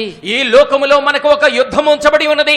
ఈ లోకములో మన నిమిత్తము ఒక పోరాటం ఉంచబడి ఉన్నది. लेकिन इस युद्ध को लड़ने के समय में जो लोग परमेश्वर की उपस्थिति को, जो लोग परमेश्वर के प्रेजेंस को फील नहीं करते हैं, उन्हीं लोगों के लिए लिखा हुआ है, उन लोग उस तराई जो सूखी हड्डियों से भरा हुआ है परिवर्तन हो जाते हैं। ତେବେ ସେଇ ଯେଉଁମାନେ କି ଉତ୍ତମ ଯୋଦ୍ଧା ପରି ଲଢ଼ି ପାରନ୍ତି ନାହିଁ, ପରମେଶ୍ୱରଙ୍କୁ ଅନୁଭବ କରିପାରନ୍ତି ନାହିଁ, ସେମାନଙ୍କ ନିମନ୍ତେ ଲେଖା ଅଛି ସେ ଉପତ୍ୟକା ସେ ଅସ୍ଥିର ଉପତ୍ୟକା ବଦଳି ଯାଇଥାଏ। ఎవరైతే ఆ లోయలో పోరాట సమయంలో దేవుని యొక్క సన్నిధిని అనుభవించకుండా ఉంటారో, దేవునితో నడవకుండా ఉంటారో, అటువంటి వారి యొక్క జీవిత అవస్థ ఆ ఎండిపోయిన ఎండిపోయినటువంటి ఎముకల స్వభావముగా ఉంటుంది. इसी के लिए हम लोग उस सूखी हड्डियों की अवस्था के समान मरे हुए अवस्था में तराई में ना रहते हुए हम लोग युद्ध की भूमि में इस दोनों पहाड़ की ओर देखते हुए अपनी सहायता को मांगते हुए आगे बढ़ना चाहिए। କିନ୍ତୁ ଆମେ ସେଇ ଯୁଦ୍ଧ ସମୟରେ ସେଇ ଶୁଖିଲା ଅସ୍ଥି ସ୍ୱରୂପ ମୃତ ଅବସ୍ଥା ଦେଖା ନ ଯାଏ ପରମେଶ୍ୱରଙ୍କ ଶକ୍ତି ମାଗି ଉତ୍ତମ ଯୋଦ୍ଧା ପାଇଁ ଦେଖାଯିବା ଆବଶ୍ୟକ। అందుచేతనే అటువంటి పోరాట సమయంలో మన యొక్క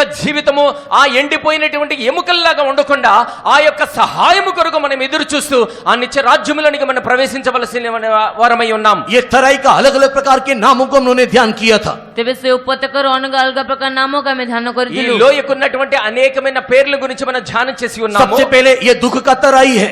ସବୁଠୁ ପ୍ରଥମେ ଏହା ଦୁଃଖର ଉପତ୍ୟକା ଅଟେ।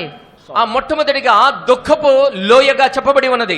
परमेश्वर के बहुत नाम की महिमा होवे। ପରମେଶ୍ୱରଙ୍କ ପବିତ୍ର ନାମର ప్రభు ଗୌରବ ହେଉ। నామానికి మహిమ కలుగును గాక. दूसरा ये तराई बेरखा का तराई करके हमने देखा। ଦ୍ୱିତୀୟରେ ଏହି ଉପତ୍ୟକା ବରାଖା ଉପତ୍ୟକା ବୋଲି ଆମେ ଦେଖିଲୁ। రెండవదిగా ఈ లోయను బెరక లోయగా చెప్పబడి ఉన్నది. तीसरा हमने ये तराई को बाका के तराई के रूप में देखा। ତୃତୀୟରେ ଆମେ ଉପତ୍ୟକାର ବାକାର ଉପତ୍ୟକା ରୂପେ ଦେଖିଲୁ। మూడవదిగా బాకా లోయగా చెప్పబడి ఉన్నది. परमेश्वर के बहुत नाम की महिमा होवे। ପରମେଶ୍ୱରଙ୍କ ପବିତ୍ର నామର ଗୌରବ ప్రభు ହେଉ। నామానికి మహిమ కలుగును గాక. ऐसे अलग अलग तराई के रूप में हम लोगों ने इस तराई के अनुभवों को अध्ययन किया। ଏପରି ଅଲଗା ଅଲଗା ପ୍ରକାର ନାମରେ ଆମେ ଉପତ୍ୟକାର ଅନୁଭବକୁ ଧ୍ୟାନ କଲୁ। ఈ ప్రకారముగా అనేక ప్రకారములైనటువంటి లోయ పేర్ల ద్వారా మనం చదువుకొని ఉన్నాము. समय के अभाव के कारण एक और तराई को बोल करके मैं समाप्त करना चाहूंगा। ସମୟର ଅଭାବ ସକାଶୁ ମୁଁ ଆଉ ଗୋଟେ ଉପତ୍ୟକାକୁ କହି ସମାପ୍ତ କରିବାକୁ ଚାହିଁବି। సమయం తక్కువగా ఉన్నది కాబట్టి మరొక లోయను గురించి ధ్యానించి సమాప్తి చేస్తాను. लास्ट सब्जेक्ट में हम लोगों ने गेरार के तराई के बारे में भी ध्यान किया था। ତେବେ ଶେଷ ଶବ୍ଦ ବିଷୟରେ ଆମେ ସେ ଗରାର ଉପତ୍ୟକା ବିଷୟରେ ଧ୍ୟାନ మరి କରିଥିଲୁ। గడిచిన దినాల్లో గెరారు లోయను గురించి ధ్యానం చేసి आज ఉన్నాము. एक आखिरी तराई के बारे में मैं आपको कहना चाहूंगा। ଆଜି ମୁଁ ଶେଷ ଉପତ୍ୟକା ବିଷୟରେ ଧ୍ୟାନ କରିବାକୁ କହିବା ପାଇଁ ఈ ଚାହିଁବି। దినమున ఆఖరి లోయను గురించి నేను ధ్యానం చేస్తాను. मैं जानता हूं कि कई लोग मेरे विषय में कंप्लेंट कर रहे हैं। ଆଉ ମୁଁ ଜାଣୁଅଛି ଅନେକ ଲୋକମାନେ ମୋ ବିଷୟରେ ଅଭିଯୋଗ କରୁଅଛନ୍ତି। మరి అనేక మంది నా విషయమే కంప్లైంట్ చేస్తున్నారని कई తెలిసింది. लोग कंप्लेंट करते हुए मेरे कान में पहुंचा है कि ब्रदर 12 बजे मीटिंग खत्म नहीं करता है। कई लोगों का कंप्लेंट है। कई लोग सेवकों को भी कंप्लेंट किया है, ब्रदर सिस्टर्स को भी कंप्लेंट किया करके मैंने सुना है। ଆଉ କେତେ ଲୋକମାନେ ଏ ପ୍ରକାର ଅଭିଯୋଗ କରୁଅଛନ୍ତି ବ୍ରଦର 12ଟା ବେଳେ ସଭା ସରାଉନାହାନ୍ତି। మరి బ్రదర్ గారు 12 గంటలకి తన ప్రసంగాన్ని ముగించట్లేదని అనేకులకు కంప్లైంట్ చేస్తున్నట్టుగా తెలిసింది. परमेश्वर के बहुत नाम की महिमा होवे। ପରମେଶ୍ୱରଙ୍କ ପବିତ୍ର ନାମର ଗୌରବ ହେଉ। ప్రభు నామానికి మహిమ కలుగును గాక. और 2 महीना थोड़ा सहन कर लीजिए, उसके बाद सब ठीक हो जाएगा। ଆଉ 2 ମାସ କେବଳ ସହନ କରିନିଅନ୍ତୁ, ସହଜ କରିନିଅନ୍ତୁ ଏବଂ ତାପରେ ସବୁ ଠିକ ହୋଇଯିବ। 2 మాసములు నాతో సహించండి, తర్వాత అన్ని సమాధానపరచబడతాయి. परमेश्वर के बहुत नाम की महिमा होवे। ପରମେଶ୍ୱରଙ୍କ ପବିତ୍ର ନାମର ଗୌରବ ହେଉ। ప్రభు నామానికి మహిమ కలుగును గాక. होशे की किताब उसकी दूसरा अध्याय को पढ़ने के समय में ହୋସେୟା ପୁସ୍ତକ ତା 2 ପର୍ବ ପଢିବା ସମୟରେ హోషేయ గ్రంథము 2వ అధ్యాయం చూచినప్పుడు उसके 15वां वचन में हम लोग एक और तराई के बारे में देखने पाते हैं। ତାର 15 ପଦରେ ଆମେ ଆଉ ଗୋଟେ ଉପତ୍ୟକାକୁ ଦେଖିପାରୁ। హోషేయ గ్రంథము 2వ అధ్యాయం 15వ వచనములో మరొక లోయను గురించి మనం చదవగలుగుతాం. पढ़ेंगे होशे की किताब अध्याय 2 वचन 15। ପଢିବ ହୋସେୟା ପୁସ୍ତକ 2 ପର୍ବର 15 ପଦ। హోషేయ గ్రంథము 2వ అధ్యాయం 15వ వచనం. और वही मैं उसको दाग की बारियां दूंगा और आकोर की तराई को आशा की द्वार कर दूंगा, और वहाँ वह मुझसे ऐसी बातें कहेगी जैसी अपनी जवानी के दिनों में अर्थात मिस्र देश से चले आने के समय कहती थी। परमेश्वर के पवित्र नाम की महिमा होवे। ପରମେଶ୍ୱରଙ୍କ ପବିତ୍ର ନାମର ଗୌରବ ହେଉ। ప్రభు నామానికి మహిమ కలుగును గాక. और यहाँ पर परमेश्वर के वचन में लिखा हुआ है आखोर की तराई में मैं एक आशा दूंगा। ତେବେ ଏଠାରେ ଲେଖା ପରମେଶ୍ୱର ବାକ୍ୟ ଲେଖା ଅଛି ଆଖର ଉପତ୍ୟକା ମୁଁ ଏକ ଭରସା ଦେବି। ఇక్కడ దేవుని యొక్క వాక్యంలో రాయబడి ఉన్నది ఆకోరు లోయలో ఒక నిరీక్షణను నీకు ఇస్తాను. आखोर की तराई में मैं आशा देने वाला ईश्वर हूं करके परमेश्वर बोल रहा है। ते परमेश्वर କହୁଛନ୍ତି ମୁଁ ଆଖର ଉପତ୍ୟକାରେ ଭରସା ଦେଉଥିବା ଏକ ଈଶ୍ୱର ଅଟେ। ఆకోరు లోయలో ఒక నిరీక్షణను కలగచేసే దేవుడును అని ఇక్కడ రాయబడి ఉన్నది. ये आखोर की तराई में आशा का अर्थ क्या है? ତେବେ ଆଖର ଉପତ୍ୟକାର ଆଶାର ଅର୍ଥ କଣ ଅଟେ? ఈ ఆకోరు లోయలో నిరీక్షణ అని చెప్పబడే దానికి అర్థం ఏమిటి? मैं आखोर की तराई में आशा का द्वार दूंगा। ମୁଁ ଏ ଆଖର ଉପତ୍ୟକାରେ ଭରସାର ଦ୍ୱାର ଦେବି। ఆకోరు లోయలో ఒక నిరీక్షణ ద్వారమును నీకు తెరుస్తాను. परमेश्वर के पवित्र नाम की महिमा होवे। ପରମେଶ୍ୱରଙ୍କ ପବିତ୍ର ନାମର ଗୌରବ ହେଉ। ప్రభు నామానికి మహిమ కలుగును గాక. परमेश्वर के प्रिय लोगों, आखोर शब्द का अर्थ ट्रबल नहीं तो समस्या है करके देखने पाते हैं। ते परमेश्वर प्रिय लोक माने आखर శబ్దର ଅର୍ଥ ସମସ୍ୟା ବୋଲି ଆମେ ଦେଖିପାରୁ। దేవుని ప్రియులారా, ఆకోరు లోయ అని చెప్పబడినప్పుడు అది ఒక శ్రమ యొక్క లోయగా చెప్పబడి ఉన్నది। क्यों आखोर की तरह आखोर के नाम से जाना जाता है? କଣ ପାଇଁ ସେ ଆଖର ଉପତ୍ୟକା ଆଖର ନାମ ବୋଲି ଜଣାଯାଏ? ఎందుకని ఆకోరు లోయ ఈ ఆకోరు అనేటువంటి పదము ద్వారా చెప్పబడుతూ ఉన్నది? क्योंकि एक व्यक्ति ने गलती किया जिसके कारण पूरा इजराइल समूह ट्रबल को पाया, नहीं तो समस्या को पाया। ତେବେ ସେଠାରେ ଜଣେ ବ୍ୟକ୍ତି ଭୁଲ କଲେ ଏବଂ ତା ସକାଶେ ସମ୍ପୂର୍ଣ୍ଣ ଇସ୍ରାଏଲ ସେ ଅସୁବିଧା ସମ୍ମୁଖୀନ ହେଲେ। ఎందుకనగా ఒక్క వ్యక్తి చేసినటువంటి తప్పిదము ద్వారా ఇశ్రాయేలీలందరూ కూడా శ్రమల పాలై ఉన్నారు। अभी समय सब सारी बातों को पढ़ने का समय नहीं है। ଏବେ ସମସ୍ତ ବିଷୟ ପଢିବା ନିମନ୍ତେ ସମୟ అన్ని ନାହିଁ। విషయాలు ధ్యానించడానికి సమయం తక్కువగా ఉన్నది। अगर आप लोग यहोशू की किताब उसके 6 और 7 अध्याय को पढ़ोगे, ଯଦି ଆପଣ ଝିଅସେ ପୁସ୍ତକର 6 ଏବଂ 7 ପର୍ବକୁ ପଢିବେ, యెహోషువ గ్రంథము 6, 7 అధ్యాయాలు గనక ధ్యానం చేసినట్లయితే यहोशू चैप्टर 6 एंड चैप्टर 7 को पढ़ने के समय में ଝିଅସେ ତାର 7 ପର୍ବ ଏବଂ 8 ପର୍ବ ପଢିବା ସମୟରେ యెహోషువ గ్రంథము 6, 7 అధ్యాయాలు చదివినప్పుడు 6 और 7 पर्वों को पढ़िबा बेले वहां पर इस प्रकार हम लोग देखने पाते हैं ସେଠାରେ ଆମେ ଏ ପ୍ରକାର ଦେଖିପାରୁ ఇక్కడ మనం చూస్తూ ఉన్నాము कि परमेश्वर ने यहोशू के नेतृत्व में यरीहो के बड़े दीवार को भी स्तुति करने के द्वारा नीचे गिरा दिया। ते ସେଠାରେ ପରମେଶ୍ୱର ଇସ୍ରାଏଲ ମାନଙ୍କ ସ୍ତୁତି ଦ୍ୱାରା ଝିଅସେର ବୃହତ ପ୍ରାଚୀରକୁ ମଧ୍ୟ ତଳେ ପକାଇ ଦେଲେ। యెహోషువ నేతృత్వంలో ఇశ్రాయేలీయుల యొక్క స్తుతుల ద్వారా ఆ గొప్ప ప్రకారమైనటువంటి ఏడుకో గోడలను కూడా దేవుడు కూల్చివేసి ఉన్నాడు। यहोशू के नेतृत्व में, लीडिंग में, उसके चलावट में एक बहुत बड़े दीवार को भी स्तुति करके नीचे गिरा दिया। ତେବେ ଝିଅସେଙ୍କ ନେତୃତ୍ୱରେ ଏକ ବହୁତ ବଡ଼ ପ୍ରାଚୀରକୁ ସେ ସ୍ତୁତି ଦ୍ୱାରା ତଳେ ପକାଇ ଦେଲେ। యెహోషువ యొక్క నేతృత్వంలో ఆ స్తుతులు చెల్లించడం ద్వారా గొప్పదిగా ఉన్నటువంటి ఆ ప్రాకారపు గోడలు కూడా కూల్చివేయబడి ఉన్నాయి। वो ये यरीहो का दीवार, ତାହା ହେଉଛି ଜିରିହୋର ପ୍ରାଚୀର। అదే యెరికో ప్రాకారములు। परमेश्वर के नाम की महिमा होवे। ପରମେଶ୍ୱରଙ୍କ ପବିତ୍ର ନାମର ଗୌରବ ప్రభు ହେଉ। నామానికి మహిమ కలుగును గాక। लेकिन 7 अध्याय में आने के समय में କିନ୍ତୁ 7 ପର୍ବରେ ଆସିବା ସମୟରେ అయితే 7వ అధ్యాయం చదివినప్పుడు यरीहो को पार करने के बाद एक छोटा सा गांव था, एक छोटा सा जगह था। ତେବେ ଜିରିହୋକୁ ପାର କରିବା ପରେ ଏକ ଛୋଟ ସ୍ଥାନ ଥିଲା। అయితే ఆ ఎరికో దాటిన తరువాత ఒక చిన్న గ్రామం ఉన్నది। उसका नाम था आई करके लिखा हुआ है। ତାର ନାମ ଥିଲା ଅୟ ବୋଲି దాని యొక్క ଲେଖାଯାଇଛି। పేరు హాయి అని రాయబడి ఉన్నది। तो यरीहो को गिरा दिया, इस जय के साथ उन लोग रहने के समय में ତେବେ ଜିରିହୋକୁ ତଳେ ପକାଇ ଦେଲେ ସେ ଜୟ ସହିତ ରହିବା ସମୟରେ ఎరుకోను జయించి ఉన్నామనేటువంటి ఆ జయ జీవితాన్ని నడిపిస్తున్నప్పుడు ये छोटे से गांव के लिए सब लोग जाकर के युद्ध करने का जरूरत नहीं करके सोचा। ତେବେ ଛୋଟ ଗ୍ରାମ ନିମନ୍ତେ ସମସ୍ତେ ଯାଇ ଯୁଦ୍ଧ କରିବାର ଆବଶ୍ୟକ ନାହିଁ ବୋଲି ఆ ସେମାନେ ଭାବିଲେ। చిన్న గ్రామమైనటువంటి హాయి మీదకి జనులందరూ పోయి యుద్ధం చేయాలని వాళ్ళు అనుకోలేదు। एक छोटे से झुंड को उन्होंने तैयार करके आई के विरुद्ध में चढ़ाई करवाया। ତେବେ ଏକ ଛୋଟ ଦଳକୁ ସେମାନେ ପ୍ରସ୍ତୁତ କରି ଅୟ ନଗର ବିରୁଦ୍ଧରେ ଯୁଦ୍ଧ କରାଇଲେ। ఒక చిన్న గుంపుని యోధులుగా చేసి ఆ హాయి పట్టణాన్ని మీదకి పంపించి ఉన్నారు। परमेश्वर के प्रिय लोगों, आई के लोगों ने यरीहो के पतन को, नहीं तो यरीहो के गिरावट के बारे में सुना भी देखा भी है। ତେବେ ସେଠାରେ ଅୟର ଲୋକମାନେ ସେମାନେ ଜିରିହୋର ସେ ପତନକୁ ଦେଖିଲେ ଏବଂ ଶୁଣିଲେ ମଧ୍ୟ। దేవుని ప్రియులరా, ఆ ఎరుకో పట్టణమును ఏ రీతిగా అయితే గోడలు పగలగొట్టి ఉన్నారో, ఏ రీతిగా జయించి ఉన్నారో ఈ హాయి జనులందరూ కూడా చూసి ఉన్నారు।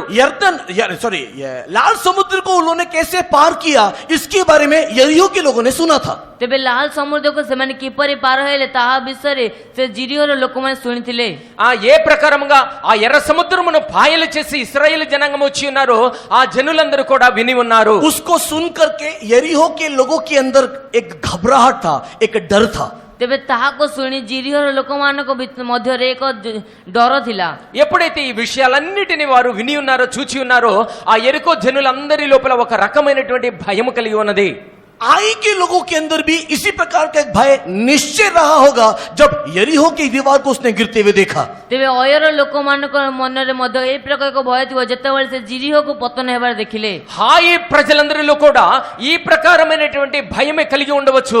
ఎందుకనగా ఎరికోను వారు ఏ ప్రకారంగా జయించి ఉన్నారో వీరు చూసి ఉన్నారు। परमेश्वर के नाम की महिमा होवे। परमेश्वरଙ୍କ नामର ଗୌରବ ହେଉ। ప్రభు నామానికి మహిమ కలుగును గాక। तथापि ये छोटे से गांव आई के ऊपर लोग आक्रमण करने के समय में ତଥାପି ଏକ ଛୋଟ ଗାଁ ଅୟ ଉପରେ ଆକ୍ରମଣ କରିବା ସମୟରେ ఎప్పుడైతే చిన్న గ్రామమైనటువంటి హాయి మీదకి యుద్ధానికి వెళ్లి ఉన్నారో प्रिय लोगों, परमेश्वर की सेना हार गया।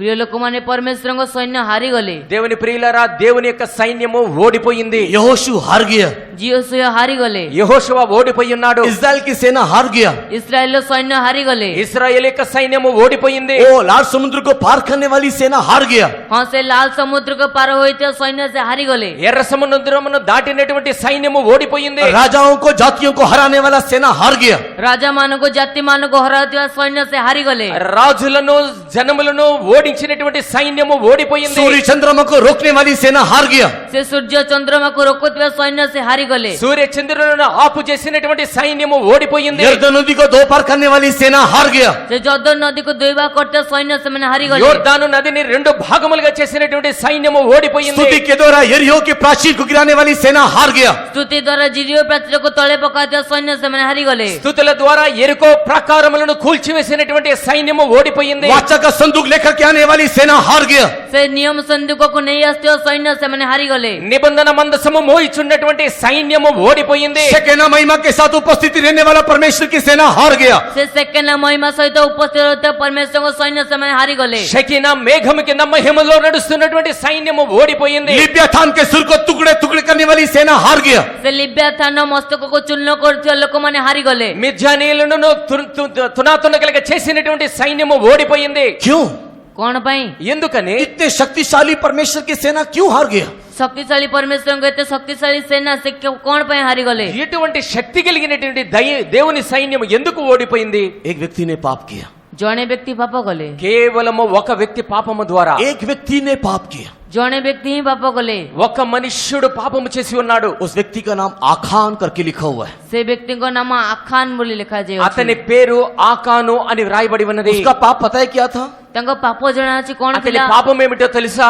श्रापित वस्तु को अपने घर में छुपाया। ସେ ଅଭିଶପ୍ତ ବସ୍ତୁକୁ ନିଜ ଗୃହରେ ଲୁଚାଇଥିଲେ। శాపగ్రస్తమైనటువంటి వస్తువును తన యొక్క గృహములో దాచిపెట్టి ఉన్నాడు. जो चीज लेने के लिए मना किया वो यरीहो के श्रापित वस्तुओं को उसने लेकर के अपने तंबू के द्वार में या अपने तंबू के घर में छुपाया। ତେବେ ଯେଉଁ ବିଷୟକୁ ସେ ନେବା ପାଇଁ ମନା କରିଥିଲେ ବା ଜିରିଓର ଅଭିଶପ୍ତ ବିଷୟକୁ ସେ ନିଜ ତମ୍ବୁରେ ଲୁଚାଇ ରଖିଲେ। ఏ వస్తువులైతే శపితమై ఉన్నాయో ఆ యొక్క శపితమైనటువంటి వస్తువులను తన యొక్క గుడారములో భూమిని త్రవి దానిలో దాచిపెట్టి అతను పాపం చేసి ఉన్నాడు. परमेश्वर के पवित्र नाम की महिमा होवे। परमेश्वरଙ୍କ पवित्र नामର गौरव हो। ప్రభు నామానికి మహిమ కలుగును గాక. सोना चांदी स्वरूप श्रापित वस्तु को अपने घर में रखने के कारण देखो इतना शक्तिशाली, इतना पराक्रमी सूर्य चंद्रमा और लाल समुद्र यर्दन नदी को पार कराने वाला परमेश्वर हार गया। ତେବେ ସେଇ ସୁନା ରୂପା ଘର ରଖିଥିବାରୁ ସେ ଏତେ ବଡ ଶକ୍ତିଶାଳୀ ପରମେଶ୍ୱରଙ୍କ ସୈନ୍ୟ ସେମାନେ ହାରିଗଲେ। ఎప్పుడైతే ఆ శపితమైనటువంటి బంగారము వెండి వస్తువులను శపితమైనటువంటి దాన్ని తీసుకొచ్చి దాచిపెట్టి ఉన్నాడో ఎర్ర సముద్రమును ఎరుకో గోడలను పగలగొట్టి యోర్దాను నదిని దాటినటువంటి ఆ యొక్క శక్తిశాలి అయినటువంటి సైన్యం ఇప్పుడు ఓడిపోయేలా కారణమయ్యి ఉన్నాడు. एक व्यक्ति के पाप के कारण परमेश्वर लज्जित हो गए। ଜଣେ ବ୍ୟକ୍ତିର ପାପ ସକାଶେ ପରମେଶ୍ୱର ଲଜ୍ଜିତ ହେଲେ। ఒక వ్యక్తి పాపము చేసి ఉండగా అతని విషయమే దేవుడు సిగ్గుపడి एक ఉన్నాడు. व्यक्ति के पराजय के कारण पराक्रमी परमेश्वर को सिर झुकाना पड़ा।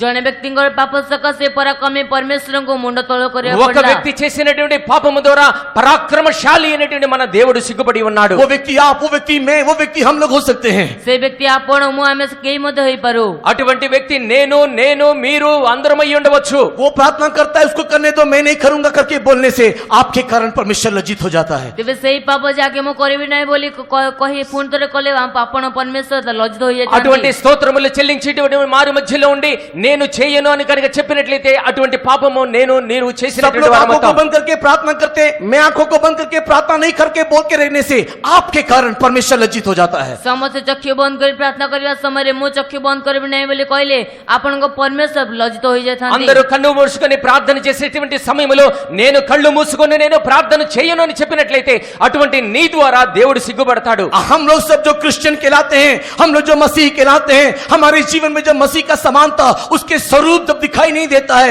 हम लोग जगत की बातों को अपने जीवन में लेकर के आते हैं, उस एक व्यक्ति के कारण परमेश्वर लज्जित हो जाता है। ଆମେ ଯେ କି ଖ୍ରୀଷ୍ଟିଆନ ବ୍ୟକ୍ତି ବୋଲି କୁହାଯାଉ ଆମେ ପରମେଶ୍ୱରଙ୍କ ସ୍ୱରୂପକୁ ନିଜ ଜୀବନରେ ନ ଆଣିବା ସକାଶୁ ଆମ ଉପରେ ଏକ ବ୍ୟକ୍ତି ସକାଶୁ ପରମେଶ୍ୱର ଲଜ୍ଜିତ ହୋଇଯାନ୍ତି। నేను క్రైస్తవుడని చెప్పుకుంటూ క్రీస్తు యొక్క స్వభావమును మన యొక్క జీవితంలోనికి తీసుకురాకుండా మన ఇష్టానుసారంగా జీవించుచున్నట్లయితే ఆ మన ద్వారా ఆ ఒక్కరి ద్వారా దేవుడు సిగ్గుపడుతూ ఉంటాడు. एक के कारण पूरे परिवार में ट्रबल आया, समस्या आया। ତେବେ ଗୋଟିଏ ଲୋକ ସକାଶେ ସମ୍ପୂର୍ଣ୍ଣ ଇସ୍ରାଏଲରେ ସେ ଏକ ସମସ୍ୟା ଆସିଲା। కేవలము ఒక్క మనిషి చేసినటువంటి అపరాధం ద్వారా ఆ కుటుంబం మొత్తం కూడా సమస్యలు अगर ముండిపోయినది। आप उद्धार नहीं पाए होते, अगर आप बपतिस्मा नहीं लिया होता, अगर आप हमारे साथ कम्युनियन नहीं खाए होते, तो आप कुछ भी करते, इस परिवार में समस्या नहीं होता। ଯଦି ଆପଣ ଉଦ୍ଧାର ପାଇ ନଥାନ୍ତେ, ଯଦି ଆପଣ ବାପ୍ତିସ୍ମ ନେଇ ନଥାନ୍ତେ, ଯଦି ଆପଣ ଆମ ସହିତ ପ୍ରଭୁ ଖାଇ ନଥାନ୍ତେ, ତେବେ ଆପଣ କିଛି କରିଥିଲେ ମଧ୍ୟ କିଛି ହେଇନଥାନ୍ତା। ఒకవేళ నీవు గనక ఆ రక్షణ పొందకుండా ఉన్నట్లయితే, మాతో సహవాసం చేయకుండా బాప్తిసం పొందకుండా గనక ఉన్నట్లయితే నీ యొక్క కుటుంబంలో నీకు ఎటువంటి సమస్య రాదు। लेकिन परमेश्वर के प्रिय लोगों, उद्धार पाने के बाद, बपतिस्मा लेने के बाद, प्रेरितों के संगति में आने के बाद, इस मंडली में कम्युनियन सर्विस में सहभागी होने के बाद, अगर एक व्यक्ति भी उसमें से कोई गलत मार्ग में जाता है, पूरा परिवार को उसका कष्ट होता है। ଯଦି ଉଦ୍ଧାର ପାଇବା ପରେ, ପ୍ରେରିତ ମାନଙ୍କ ସହଭାଗିତାରେ ଆସିବା ପରେ, ବାପ୍ତିସ୍ମ ନେବା ପରେ ଯଦି ଗୋଟିଏ ବ୍ୟକ୍ତି ପାପ କରେ, ତେବେ ସମସ୍ତ ମଣ୍ଡଳୀକୁ ଅସୁବିଧା ସମ୍ମୁଖୀନ అయితే దేవుని ప్రియులారా, ఏ వ్యక్తి అయితే తన యొక్క మారు మనసు పొంది రక్షణ పొందుతాడో, నీటి బాప్తిస్మాన్ని పొందుతాడో, హోలీ కమ్యూనియన్లో భాగస్థుడై అవుతాడు, మా పరిశుద్ధుల యొక్క సహవాసంలో ఉంటాడు, అటువంటి వారిలో ఒక్కరు గనక త్రోవ తప్పి పాపం గనక చేసినట్లయితే ఆ కుటుంబం అంతా కూడా శ్రమల పాలవుతూ एक एक ఉంటుంది। व्यक्ति परमेश्वर से दूर जाने के समय में परमेश्वर का सिर झुक जाता है। ଜଣେ ଜଣେ ବ୍ୟକ୍ତି ପରମେଶ୍ୱର ଦୂରକୁ ଯିବା ସମୟରେ ପରମେଶ୍ୱରଙ୍କ ମୁଣ୍ଡ ତଳକୁ ହୋଇଥାଏ। ఒక వ్యక్తి గనక పాపము చేసి దూరముగా గనక వెళ్ళినట్లయితే దేవునికి తలవంపులు తెచ్చినటువంటి एक వాడు व्यक्ति అవుతాడు। परमेश्वर की आराधना नहीं करने से परमेश्वर का सिर झुक जाता है। ଜଣେ ବ୍ୟକ୍ତି ପରମେଶ୍ୱରଙ୍କ ଆରାଧନା ନ କଲେ ପରମେଶ୍ୱରଙ୍କ ମୁଣ୍ଡ ତଳକୁ ହୋଇଥାଏ। ఒక వ్యక్తి దేవుని గనక ఆరాధించినట్లయితే దేవునికి తలవంపులు తెచ్చినటువంటి వాడు। कई बार इस बात को ना समझते हम लोग इस बात बोल देते हैं, तुम लोग करो, तुम लोग धर्मी हो, तुम लोग ठीक हो ना, तुम लोग करो, ऐसा हम लोग बोल देते हैं। लेकिन एक व्यक्ति सारी समस्या का कारण है। କିନ୍ତୁ କେତେଥର ଆମେ ସେଇ ବିଷୟକୁ ନ ବୁଝି ଆମେ କହିଦେଉ, ତୁମେ ଧନ୍ୟ ଅଟ, ତୁମେ ତ ଧାର୍ମିକ ଅଟ, ତୁମେ ହିଁ କର। କିନ୍ତୁ ଏ ଜଣେ ବ୍ୟକ୍ତି ସକାଶେ ସମସ୍ତ ଅସୁବିଧା ପାଆନ୍ତି। ఇటువంటి విషయాన్ని గ్రహించినటువంటి వారమై నీవు పవిత్రుడువు, నీవు మంచివాడువు, నీవు ప్రార్థన చేయని మనము గనక వెనకాడినట్లయితే మన యొక్క కుటుంబము మనమందరం కూడా దేవుని అవమానపరిచినటువంటి వారు बोलना कितना आसान है, मैं पीछे हट गया, तुम लोग को जो करना है करो, मैं आराधना में नहीं आऊंगा, मैं तुम्हारे साथ सहभागिता नहीं लूंगा, मैं मन मर्जी संसार में जीऊंगा। बोलना आसान है, लेकिन आपको नहीं मालूम इस शरीर में, इस परिवार में, इस यीशु मसीह की देह में कितना दर्द होता है। ତେବେ ଆପଣଙ୍କୁ କହିବା ପାଇଁ ସହଜ ଲାଗୁଥିବ ଯେ ମୁଁ ପଛେ ଘଟିଗଲି, ତୁମମାନେ କର, କିନ୍ତୁ ଏଇ ଆପଣଙ୍କୁ ଜଣାଥିବ ଯେ ଏଇ ଶରୀରରେ, ଏଇ ଯୀଶୁ ଖ୍ରୀଷ୍ଟଙ୍କ ଦେହରେ, ଏଇ ମଣ୍ଡଳୀ ପରିବାରରେ କେତେ ବେଦନା ହେଉଥିବ। ఒకవేళ నీవు గనక నేను వెనకబడినటువంటి వాడను, నేను త్రోవ తప్పినటువంటి వాడను, నేను పనికి వాళ్ళను, కేవలం నీవు మాత్రమే ప్రార్థన చేసుకుంటూ వెళ్ళు అని గనక చెప్పినట్లయితే యేసుక్రీస్తు యొక్క శరీరమైనటువంటి మనలో ఎంత దుఃఖము బాధ కలుగుతుందో మీకు అర్థం కాదు। इस दर्द को समझने के लिए परमेश्वर ने एक बहुत ही भयंकर काम किया।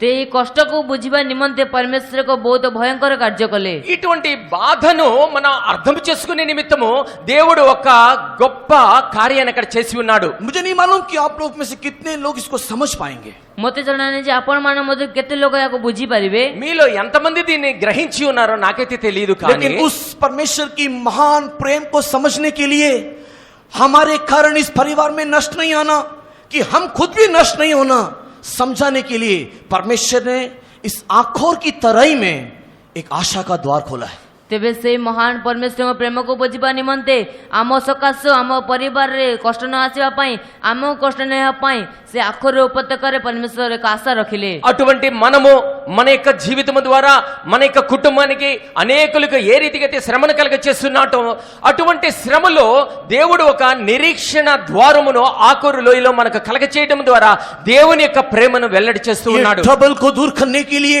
इस समस्या को निवारण करने के लिए परमेश्वर ने एक द्वार रखा हुआ है। ତେବେ ସେ ସମସ୍ୟାକୁ ନିବାରଣ କରିବା ନିମନ୍ତେ, ସମସ୍ୟାକୁ ଦୂର କରିବା ନିମନ୍ତେ ପରମେଶ୍ୱରଙ୍କ ଦ୍ୱାର ରଖିଅଛନ୍ତି। ఈ సమస్యల నుండి బయటపడే నిమిత్తము, ఈ సమస్య నుండి మనము జయించే నిమిత్తము దేవుడు ఒక ద్వారమును మనకు ముందుగా తెలియచేసి ఉన్నాడు। और उसकी गहराई को नापने के लिए परमेश्वर ने पता है क्या किया? ସେ ଗଭୀରତାକୁ ମାପିବା ନିମନ୍ତେ ପରମେଶ୍ୱର ଜଣାଅଛି କଣ କଲେ। అటువంటి గంభీరతను లోతును తెలుసుకునేలా దేవుడు ఏమి చేశాడో తెలుసా? परमेश्वर की प्रेम की गंभीरता को समझाने के लिए पता है परमेश्वर ने कितना बड़ा, कितना भयंकर एक बोल्ड स्टेप लिया। ଜଣାଅଛି ପରମେଶ୍ୱର ସେ ଗଭୀର ବିଷୟକୁ ବୁଝାଇବା ନିମନ୍ତେ ସେ କେତେ ବଡ଼, କେତେ ଭୟଙ୍କର ବିଷୟକୁ କଲେ। దేవుని యొక్క ప్రేమ యొక్క లోతును మనము గ్రహించే నిమిత్తము ఆ దేవుడు ఎంత గొప్ప భయంకరమైనటువంటి నిర్ణయాన్ని తీసుకున్నాడో మీకు తెలుసా? परमेश्वर के बहुत नाम की महिमा होवे। ପରମେଶ୍ୱରଙ୍କ ପବିତ୍ର ନାମର ଘୋର ప్రభు నామానికి మహిమ కలుగును గాక। परमेश्वर ने एक भविष्यवक्ता को बोला कि जा करके एक वेश्या को विवाह कर। ते परमेश्वर को भविष्यवक्ता वक्ता कहले जे तुम्हें जाको बेश्या को विवाह करो। దేవుడు చెబుతున్నాడు, ఒక ప్రవక్తని పిలిచి నీవు వేశ్య దగ్గరికి వెళ్ళు. होशे का किताब उसके पहले अध्याय और उसकी दूसरे वचन को पढ़ने के समय में पवित्र परमेश्वर के पवित्र सेवकों के बीच में होशे भविष्यवक्ता को परमेश्वर आज्ञा दे रहा है, जाकर के एक वेश्या को विवाह कर। तेबे सेठे होशे पुस्तक 1 पर्व 2 पद पढ़िया समय सेठे पवित्र परमेश्वर को पवित्र लोकों को परमेश्वर आदेश देउछंती जाओ एवं जाए को बेश्या को विवाह करो।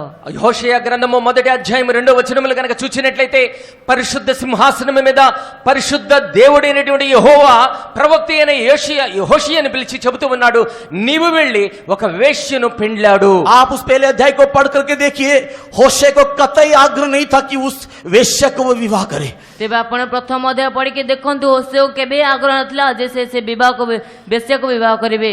మీరు గనక జాగ్రత్తగా గమనించినట్లయితే హోషేయకి ఎటువంటి ఆలోచన కూడా లేదు ఒక వేశ్యను పెళ్లి చేసుకునే విషయమై. लेकिन परमेश्वर उसको जोर दे रहा है, परमेश्वर उसको जबरदस्ती कर रहा है कि जा करके उसको विवाह कर।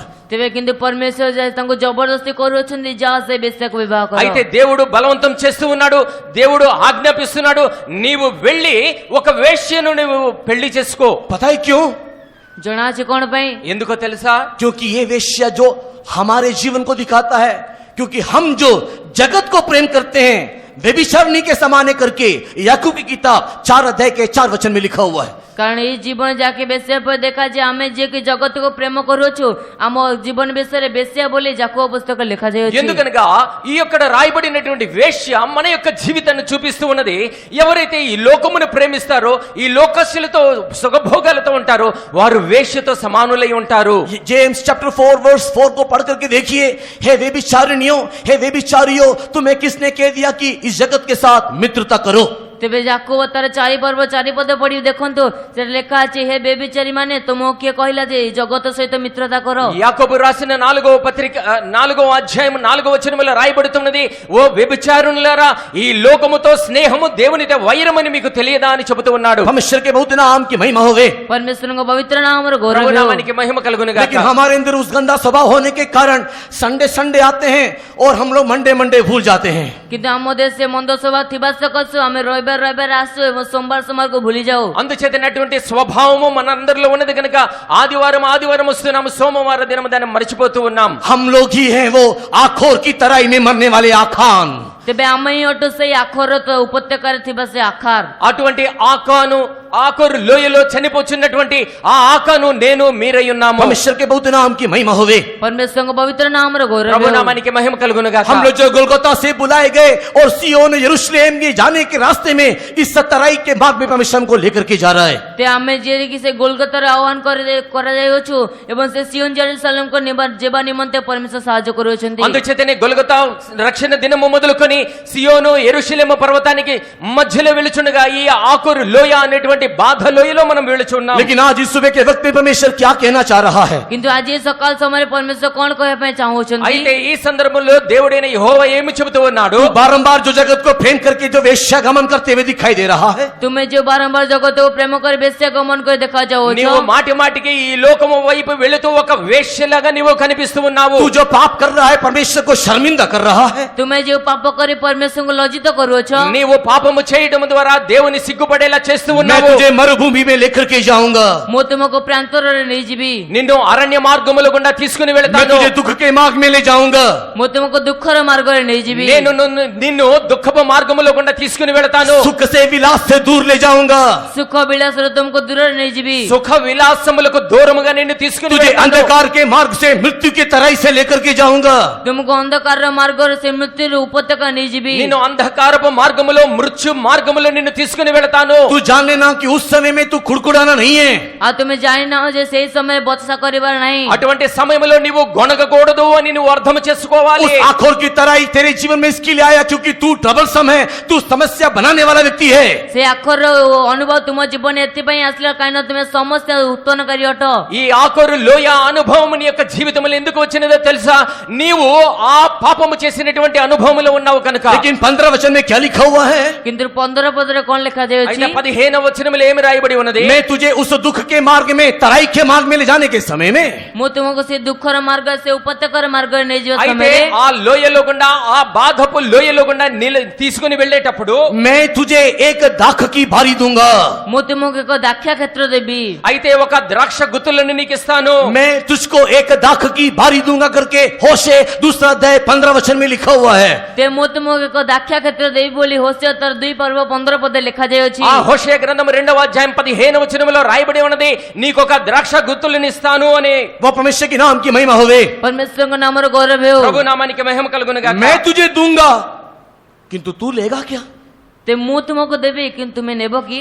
నేను నీకైతే ఇస్తాను, అయితే నువ్వు తీసుకోగలుగుతావా? मैं दूंगा लेकिन तू लेगा क्या? ମୁଁ ତୁମକୁ ଦେବି କିନ୍ତୁ ତୁମେ ନେବ କି? నేను నీకు ఇస్తాను, అయితే నువ్వు తీసుకుంటావా? मैं तुझे दाख की बारी दूंगा लेकिन तू लेगा क्या? ମୁଁ ତୁମକୁ ଦ୍ରାକ୍ଷାର କ୍ଷେତ୍ର ଦେବି କିନ୍ତୁ ତୁମେ ନେବ କି? నేను నీకు ద్రాక్షారసమును ఇస్తాను, నీవు తీసుకుంటావా? प्रभु देता है, हम लेते नहीं हैं। ପ୍ରଭୁ ଦିଅନ୍ତି କିନ୍ତୁ ଆମେ ନେଉନାହୁଁ। దేవుడు ఇస్తాడు, మనం తీసుకోము। परमेश्वर के नाम की महिमा होवे। परमेश्वरଙ୍କ ନାମର ଗୌରବ ప్రభు ହେଉ। నామానికి మహిమ కలుగును दाख గాక। की बारी कलीसिया को दिखाता है। ସେ ଦ୍ରାକ୍ଷାର କ୍ଷେତ୍ର ମଣ୍ଡଳୀକୁ ଦେଖାଉଛି। ద్రాక్ష తోట సంఘమును చూపిస్తూ ఉన్నది। कलीसिया में कई प्रकार का नियम रखा हुआ है। ମଣ୍ଡଳୀରେ କେତେ ପ୍ରକାର ନିୟମ ରଖାଯାଇଅଛି। ఆ సంఘములో అనేకమైనటువంటి నియమాలు ఉంచబడి ये ఉన్నాయి। नियम इसके लिए रखा कि तू दोबारा पाप नहीं करना। ତେବେ ସେ ନିୟମ ଏଥି ନିମନ୍ତେ ରଖାଯାଏ ଯେ ତୁମେ ଦ୍ୱିତୀୟ ଥର ପାପ କର ନାହିଁ। నీవు మరలా పాపము చేయకుండా ఉండే నిమిత్తము ఆ నియమములు ఉంచబడి तुझे ఉన్నాయి। दाख की बारी इसके लिए या कि तू दोबारा अपने जवानी के समय में लौट जाना, अर्थात पहली अवस्था में लौट जाना। ତେବେ ତୁମକୁ ଦ୍ରାକ୍ଷା କ୍ଷେତ୍ର ଏଥିପାଇଁ ଦିଆଯାଉ ଯେ ତୁମେ ନିଜର ଯୌବନ କାଳ ଅବସ୍ଥାରେ ବା ପୂର୍ବ ଅବସ୍ଥାକୁ ଫେରିଯାଅ। ఎందు నిమిత్తము నీకు ద్రాక్ష తోటలు ద్రాక్ష చెట్లు ఇస్తున్నాననగా మరలా నీవు యవన కాలములో నీవు చేసినటువంటి కార్యములు చేయకుండా ఉండాలని నీకు ఇస్తూ ఉన్నాను। इसके लिए तुझे मैं एक मंडली दूंगा करके परमेश्वर बोल रहे हैं। ସେଥିପାଇଁ ପରମେଶ୍ୱର କହୁଛନ୍ତି ମୁଁ ତୁମକୁ ଏକ ମଣ୍ଡଳୀ ଦେବି। అందుచేతనే నీ నిమిత్తమై ఒక సంఘమునిస్తాను। एक दाखी की बारी दूंगा, उस दाखी की बारी में एक माली होगा। ତେବେ ସେ ତୁମକୁ ଏକ ଦ୍ରାକ୍ଷା କ୍ଷେତ୍ର ଦେବି ଯେଉଁ ଦ୍ରାକ୍ଷା କ୍ଷେତ୍ର ଏକ ମାଳି ଥିବେ। అందుచేతనే నీకు ద్రాక్ష చెట్లను ఇస్తాను, ఆ ద్రాక్ష చెట్లకి నీవు మాలిగా ఉంటావు। वो माली तेरे लिए दिन रात प्रार्थना करेगा।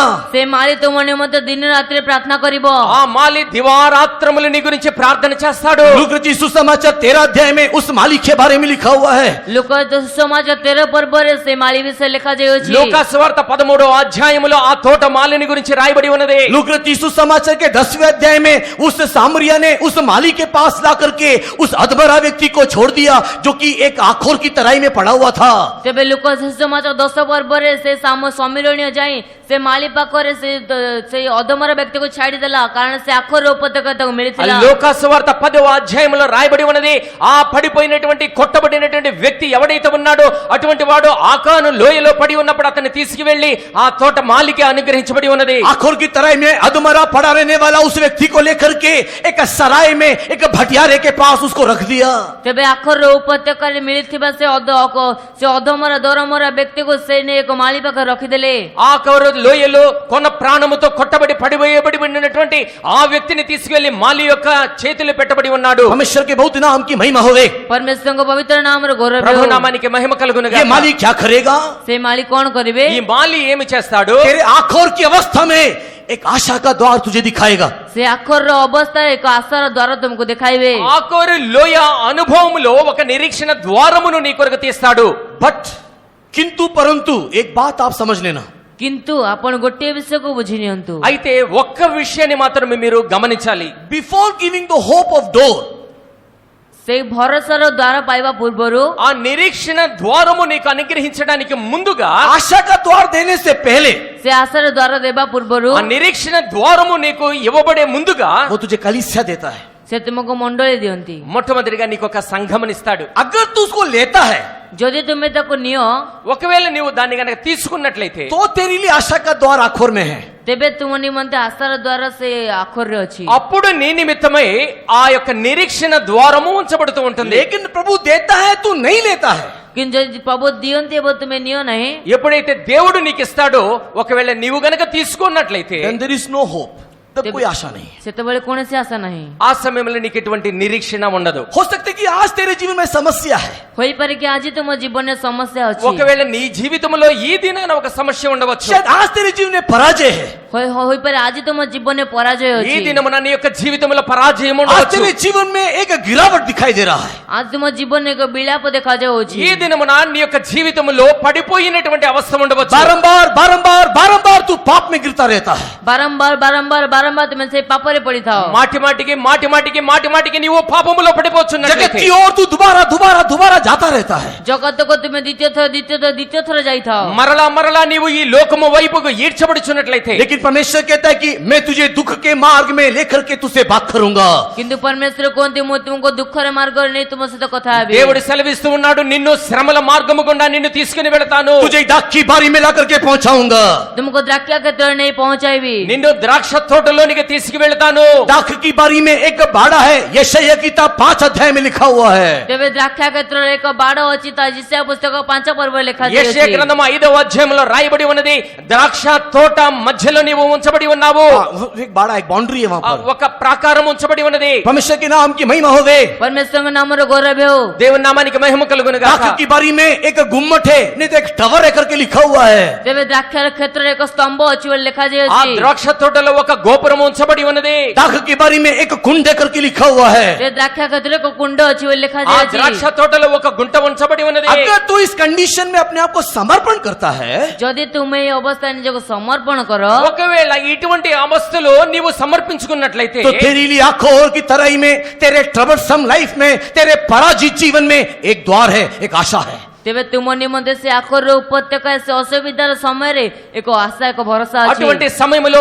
ఆకారు లోయలో నీ యొక్క సమస్యల్లో నీ యొక్క శ్రమల్లో ఒక నిరీక్షణ ఉంచబడి ఉన్నది कई लोगों के जीवन में आशा नहीं है, कारण पता है क्या है? କେତେ ଲୋକଙ୍କ ଜୀବନରେ ଆଶା ନାହିଁ କାରଣ ଜଣାଅଛି କଣ ଅଟେ? అనేకుల యొక్క జీవితంలో నిరీక్షణ లేదు దానికి కారణం ఏమిటంటే मंडली में तो है लेकिन मंडली के नहीं है।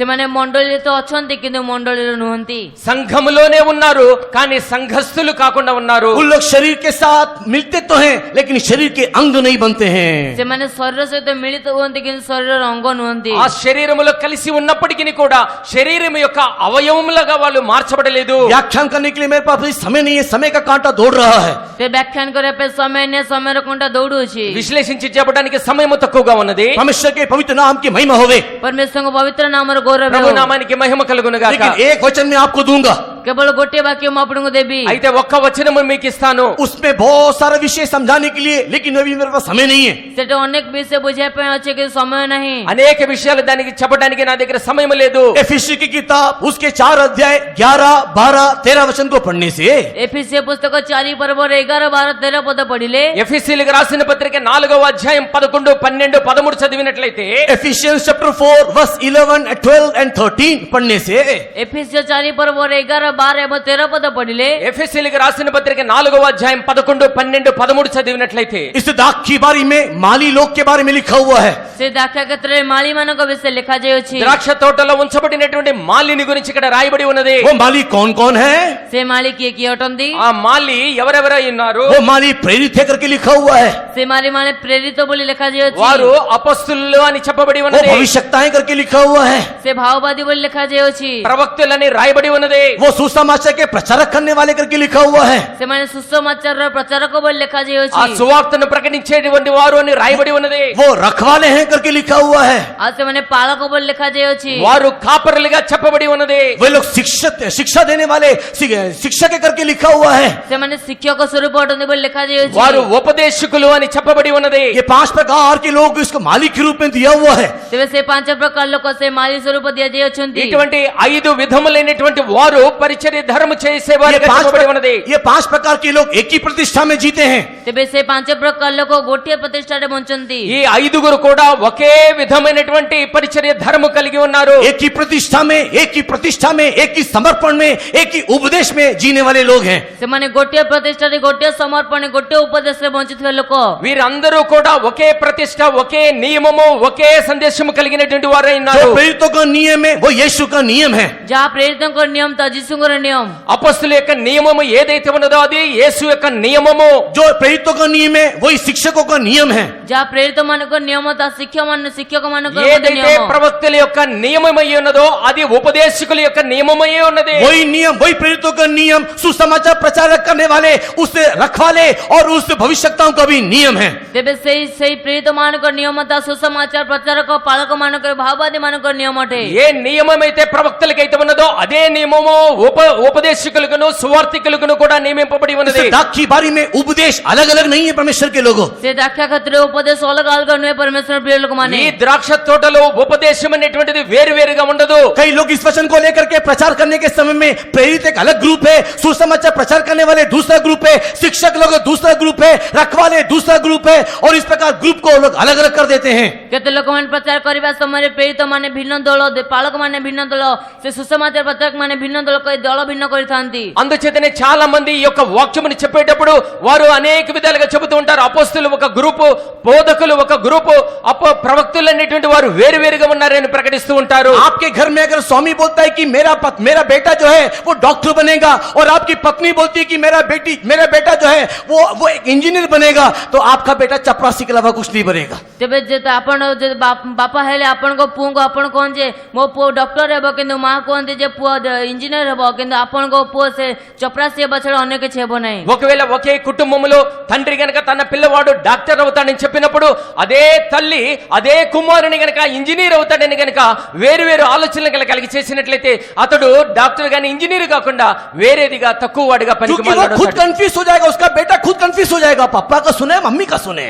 କାରଣ ତାଙ୍କ ପୁତ୍ର ନିଜେ ଦ୍ୱନ୍ଦ୍ୱରେ ପଡିଯାଏ ଯେ ବାପାଙ୍କର ଶୁଣିବି ନା ମାଙ୍କର କଥା ଶୁଣିବି। తండ్రి మాట వినాలో తల్లి మాట వినాలో అర్థము కాక పిల్లవాడు కన్ఫ్యూజన్ అయిపోతాడు. परमेश्वर के नाम की महिमा होवे, परमेश्वरଙ୍କ नामର गौरव हो। ప్రభు నామానికి మహిమ కలుగును इस గాక. दाख की बारी में दिखाई देने वाली ये 5 प्रकार के सेवकों का अगर प्रतिष्ठा, अगर शिक्षा, अगर उपदेश में, अगर सोच और विचारों में भिन्नता है, तो कैसे एक पुरुष एक मसीह में एक व्यक्ति को कैसे उपस्थापित करेंगे? ଯଦି ଏ ପାଞ୍ଚ ପ୍ରକାର ବ୍ୟକ୍ତିଙ୍କ ମଧ୍ୟରେ ଯଦି ଭିନ୍ନ ଭିନ୍ନ ଉପଦେଶ, ଭିନ୍ନ ଦଳଭେଦ ଆସିବ, ତେବେ ସେମାନେ ଗୋଟିଏ ପ୍ରତିଷ୍ଠା, ଗୋଟିଏ ମନୁଷ୍ୟ କିପରି ପ୍ରତିଷ୍ଠା କରିପାରିବେ? ఇక్కడ రాయబడినటువంటి ఐదుగురు యొక్క ప్రతిష్టలు వేరువేరుగా కనుక ఉన్నట్లయితే ఒకే శరీరములో అంగములుగా ఉన్నటువంటి వారు ఒకే శరీరముగా ఏ రీతిగా ఉండగలుగుతారు? इन 5 लोगों का एक ही प्रतिष्ठा और एक ही उपदेश होने के कारण 13 वचन में लिखा हुआ है, विश्वास की एकता में, परमेश्वर के पुत्र की पहचान की एकता में आकर के उसके समान अर्थात यीशु के समान पूरी डील और डोल को प्राप्त करना है। ତେବେ ସେ ପାଞ୍ଚ ଲୋକ ଗୋଟିଏ ପ୍ରତିଷ୍ଠା, ଗୋଟିଏ ଉପଦେଶ ଆସିବା ସକାଶୁ 13 ପଦରେ ଲେଖା ଅଛି ସେମାନେ ଏକ ହୋଇ ଖ୍ରୀଷ୍ଟଙ୍କ ପୂର୍ଣ୍ଣତାରେ ଆସିବା ଆବଶ୍ୟକ। అందుచేతనే ఈ ఐదుగురు కూడా ఒకే ప్రతిష్ట, ఒకే నియమము గనక కలిగి ఉన్నట్లయితే 12వ వచనములో రాయబడి ఉన్నది ఏకత్వము కలిగి దేవుని యొక్క సంపూర్ణతలో వీళ్ళందరూ కూడా ఏకత్వం కలిగి ఉంటారు. इसी के लिए लिखा हुआ है, मैंने दाख की बारी दिया, तुमने लिया क्या? ସେଥିପାଇଁ ଲେଖାଯାଇଛି ମୁଁ ଦ୍ରାକ୍ଷା କ୍ଷେତ୍ର ଦେଲି କିନ୍ତୁ ତୁମେ ନେଲ କି? అందుచేతనే చెబుతూ ఉన్నాడు, ద్రాక్ష తోటను చెట్లను నీకిచ్చి ఉన్నాను, నీవు తీసుకుని ఉన్నావా? मैंने प्रेरितों को दिया, तुमने प्रेरितों को लिया क्या? ମୁଁ ପ୍ରେରିତ ମାନଙ୍କୁ ଦେଲି, ତୁମେ ପ୍ରେରିତ ମାନଙ୍କୁ ଗ୍ରହଣ କଲ କି? అపొస్తలులను నేను నీకు ఇచ్చి ఉన్నాను, నీవు వారిని తీసుకుని ఉన్నావా? मैंने प्रेरितों के उपदेश को दिया, तुमने लिया क्या? ମୁଁ ପ୍ରେରିତ ମାନଙ୍କୁ ଉପଦେଶକୁ ଦେଲି କିନ୍ତୁ ତୁମେ ନେଲ କି? అపొస్తలుల యొక్క ఉపదేశమును నీకు ఇచ్చి ఉన్నాను, నీవు వారిని తీసుకుని ఉన్నావా? मैंने कहा, हे पिता इन्हें क्षमा कर क्योंकि ये नहीं जानते कि क्या कर रहे, तुमने क्षमा लिया क्या? ମୁଁ କହିଲି ଯେ ହେ ପିତା ତୁମେ କ୍ଷମା କର, କାରଣ ଏମାନେ ଜାଣୁନାହାନ୍ତି କଣ କରୁଛ, କିନ୍ତୁ ତୁମେ କ୍ଷମା ନେଲ କି? నేను చెబుతూ ఉన్నాను, తండ్రి వీరేమి చేస్తున్నారో వీరు ఎరుగురు కనుక వీరిని క్షమించమని నేను చెప్పి ఉన్నాను, అయితే నీవు ఆ క్షమాపణ నీవు పొంది ఉన్నావా? तुमने क्षमा लिया नहीं, किंतु उसके छाती में भाले को घोपा। କିନ୍ତୁ ତୁମେ କ୍ଷମା ନେଲ ନାହିଁ, କିନ୍ତୁ ତା ସହିତ ମୋତେ ବର୍ଷାରେ ମାରିଲ। నీవు క్షమాపణ పొందకుండా ఆయన యొక్క ప్రక్కలో బళ్ళెముతో పొడిచి ఉన్నావు. तूने क्षमा को लिया नहीं, किंतु भूमि का मारने के समय जगह छोड़ के भाग गए। ତୁମେ କ୍ଷମାକୁ ନେଲ ନାହିଁ, କିନ୍ତୁ ଭୂମିକମ୍ପ ହେବା ସମୟ ସେ ଜାଗା ଛାଡି ପଳାଇଲ। నీవు క్షమాపణ పొందలేదు, ఎప్పుడైతే భూమి కంపించి ఉన్నదో అక్కడ స్థలమును విడిచిపెట్టి దూరముగా వెళ్ళి अरे प्रभु देता है, तुम लेते हो क्या? ହଁ ପ୍ରଭୁ ଦିଅନ୍ତି, ତୁମେ ନେଉଛ କି? ఎప్పుడైతే ప్రభు అనుగ్రహిస్తూ ఉన్నాడో నీవు దానిని స్వీకరిస్తున్నావా? आखोर की तराई में परमेश्वर एक मंडली देता है। ସେ ଆଖରର ଉପତ୍ୟକା ପରମେଶ୍ୱରଙ୍କ ମଣ୍ଡଳୀ ଦିଅଛନ୍ତି। ఆఖరు లోయలో నీకు ఒక సంఘమును దేవుడిస్తూ ఉన్నాడు. एक पापमय जीवन के मध्य में परमेश्वर एक मंडली देता है। ఏ పాపର ଜୀବନ ମଧ୍ୟରେ ପରମେଶ୍ୱରଙ୍କ ମଣ୍ଡଳୀ ଦିଅନ୍ତି। ఆ పాపమయమైనటువంటి జీవితంలో దేవుడు నీకు ఒక సంఘముని ఇస్తూ ఉన్నాడు. वो मंडली क्यों दिया है? ତେବେ ସେ ମଣ୍ଡଳୀ କଣ ପାଇଁ ఆ ଦିଅନ୍ତି? సంఘము నీకు ఎందుకు దేవుడు ఇస్తూ ఉన్నాడు? एफिसी किताब 4 अध्याय के 12 वचन में लिखा है, ఎఫెసీయ పుస్తక 4:12 పద ଲେଖାଯାଇଛି। ఎఫెసీయులకు రాసిన పత్రిక 4వ అధ్యాయం 12వ వచనములో రాయబడి ఉన్నది. Ephesians chapter 4 verse वर्ष 12 में लिखा हुआ है, एफिसी 4:12 ଲେଖାଯାଇଛି ఎఫెసీయులకు 4వ అధ్యాయం 12వ వచనంలో రాయబడి ఉన్నది, उसकी मंडली रूपी देह उन्नति प्राप्त करने के लिए और संत लोग सिद्धता पाने के लिए। ଆଉ ତାଙ୍କର ମଣ୍ଡଳୀ ରୂପେ ସେ ଦେହ ସେ ଉନ୍ନତି ପ୍ରାପ୍ତ କରିବା ନିମନ୍ତେ ଏବଂ ସନ୍ତ ଲୋକମାନେ ସିଦ୍ଧ ପ୍ରାପ୍ତ କରିବା అటువంటి ନିମନ୍ତେ సంఘములో ఉండి ఏకత్వము కలిగి సంపూర్ణత పొందే నిమిత్తము సంపూర్ణ సిద్ధి పొందే నిమిత్తము నిన్ను ఆ సంఘములో ఉంచబడి ఉన్నావు। परमेश्वर के बहुत नाम की महिमा होवे। परमेश्वरଙ୍କ ପବିତ୍ର ନାମର ప్రభు నామానికి మహిమ కలుగును గాక। अगर तू उस दाखी बारी में रहेगा, ଯଦି ତୁମେ ସେ ଦ୍ରାକ୍ଷା କ୍ଷେତ୍ରରେ ରହିବ, ఒకవేళ నీవు ఆ ద్రాక్ష తోటలో ఉన్నట్లయితే, उस उपदेश के अधीन रहेगा, ଯଦି ତୁମେ ସେ ଉପଦେଶର ଅଧୀନରେ ରହିବ, అటువంటి ఉపదేశము క్రింద నువ్వు ఉన్నట్లయితే, उस सच्चाई के अधीन रहेगा, ସେ సత్యତାର ଅଧୀନରେ ରହିବ, ఆ సత్యము యొక్క అధీనములో గనక నీవు उस प्रेरितों ఉన్నట్లయితే, की संगति में रहेगा, ସେ ପ୍ରେରିତ ମାନଙ୍କ ସହଭାଗିତାରେ ରହିବ, అపొస్తలుల యొక్క సహవాసములో నీవు ఉన్నట్లయితే, तो तेरे इस ट्रबल से भरा हुआ लाइफ के बीच में भी परमेश्वर एक द्वार खोलेगा। ତୁମେ ତେବେ ତୁମର ସେ ଅସୁବିଧାର ଜୀବନରେ ମଧ୍ୟ ପରମେଶ୍ୱରଙ୍କ ଦ୍ୱାର ଖୋଲିବେ। అన్ని యొక్క సమస్య సమయములో కూడా దేవుడు నీకు తోడై ఉంటాడు। वो द्वार और कोई नहीं, यीशु मसीह को दिखाता है। ତେବେ ସେ ଦ୍ୱାର ଅନ୍ୟ କେହି ନୁହେଁ, ଯୀଶୁ ଖ୍ରୀଷ୍ଟଙ୍କୁ ఆ ଦେଖାଇଥାଏ। నిరీక్షణ ద్వారం మరొకటి కాదు, మన ప్రభువైన యేసుక్రీస్తుని చూపిస్తూ ఉన్నది। वो यीशु मसीह को दिखाता है, यीशु मसीह वो द्वार है। ତେବେ ସେ ଯୀଶୁ ଖ୍ରୀଷ୍ଟଙ୍କୁ ଦେଖାଇଥାଏ, ଯୀଶୁ ଖ୍ରୀଷ୍ଟ ସେ ଦ୍ୱାର ఆ ଅଟନ୍ତି। ద్వారము యేసుక్రీస్తుని చూపిస్తూ ఉన్నది, ఆ యేసుక్రీస్తు ఆ ద్వారమై ఉన్నాడు। उस द्वार में जाने से एक चीज में परिवर्तन आएगा। ସେ ଦ୍ୱାରରେ ଗଲେ ଗୋଟିଏ విଷୟରେ ପରିବର୍ତ୍ତନ ଆସିବ। ఆ ద్వారములో గుండా గనక మనం వెళ్ళినట్లయితే ఒక పరివర్తన మన యొక్క జీవితంలో కలుగుతుంది। तो एक बार जवान हो जाएगा, ତୁମେ ଆଉ ଥରେ ଯୁବା ହେଇଯିବ, మరొక్కసారి మనము యవనమును పొందుతాం। अर्थात पहले के दिन के समान तेरे दिन लौटेंगे। ଅର୍ଥାତ୍ ଏ ପୂର୍ବ ଦିନ ମାନ ପରି ତୁମ ଦିନ ହେଇଯିବ। అనగా మొదటి దినము ఏ రీతిగా అయితే నీవు ఉన్నావో ఆ దినములో ఉన్నట్లుగా నీవు అవుతావు। एक बार मैं तुझे नया करूंगा, ଆଉ ଥରେ ମୁଁ ତୁମକୁ ନୂତନ କରିବି, మరొక్కసారి నిన్ను నూతన పరుస్తాను। एक बार तेरे अंदर की आशा उस पर्वत में जाने के लिए नया हो जाएगा। ଆଉ ଥରେ ତୁମ ମଧ୍ୟରେ ଥିବା ଆଶା ସେ ପର୍ବତକୁ ଯିବା ପାଇଁ ନୂତନ ହେଇଯିବ। మరొకసారి నీ నిరీక్షణ ఏదైతే ఉన్నదో ఆ పర్వతం మీదకి ప్రవేశించేలాగా నేను నూతన పరుస్తాను। 16 वचन में आखिरी विषय लिखा हुआ है। ତେବେ ସେ 16 ପଦରେ ଶେଷ ବିଷୟ ଲେଖାଯାଇଛି। 16వ వచనములో ఆఖరి మాట రాయబడి ఉన్నది। उस अनुभव में तू जाने के समय में ସେଇ ଅନୁଭବରେ ଯିବା ସମୟରେ అటువంటి అనుభవములో నీవు వస్తున్నప్పుడు तू और मुझे बाली नहीं इशी बुलाएगा। ତୁମେ ମୋତେ ଆହୁରି ବାଲି ନୁହେଁ ଇସି ବୋଲି କହିବ।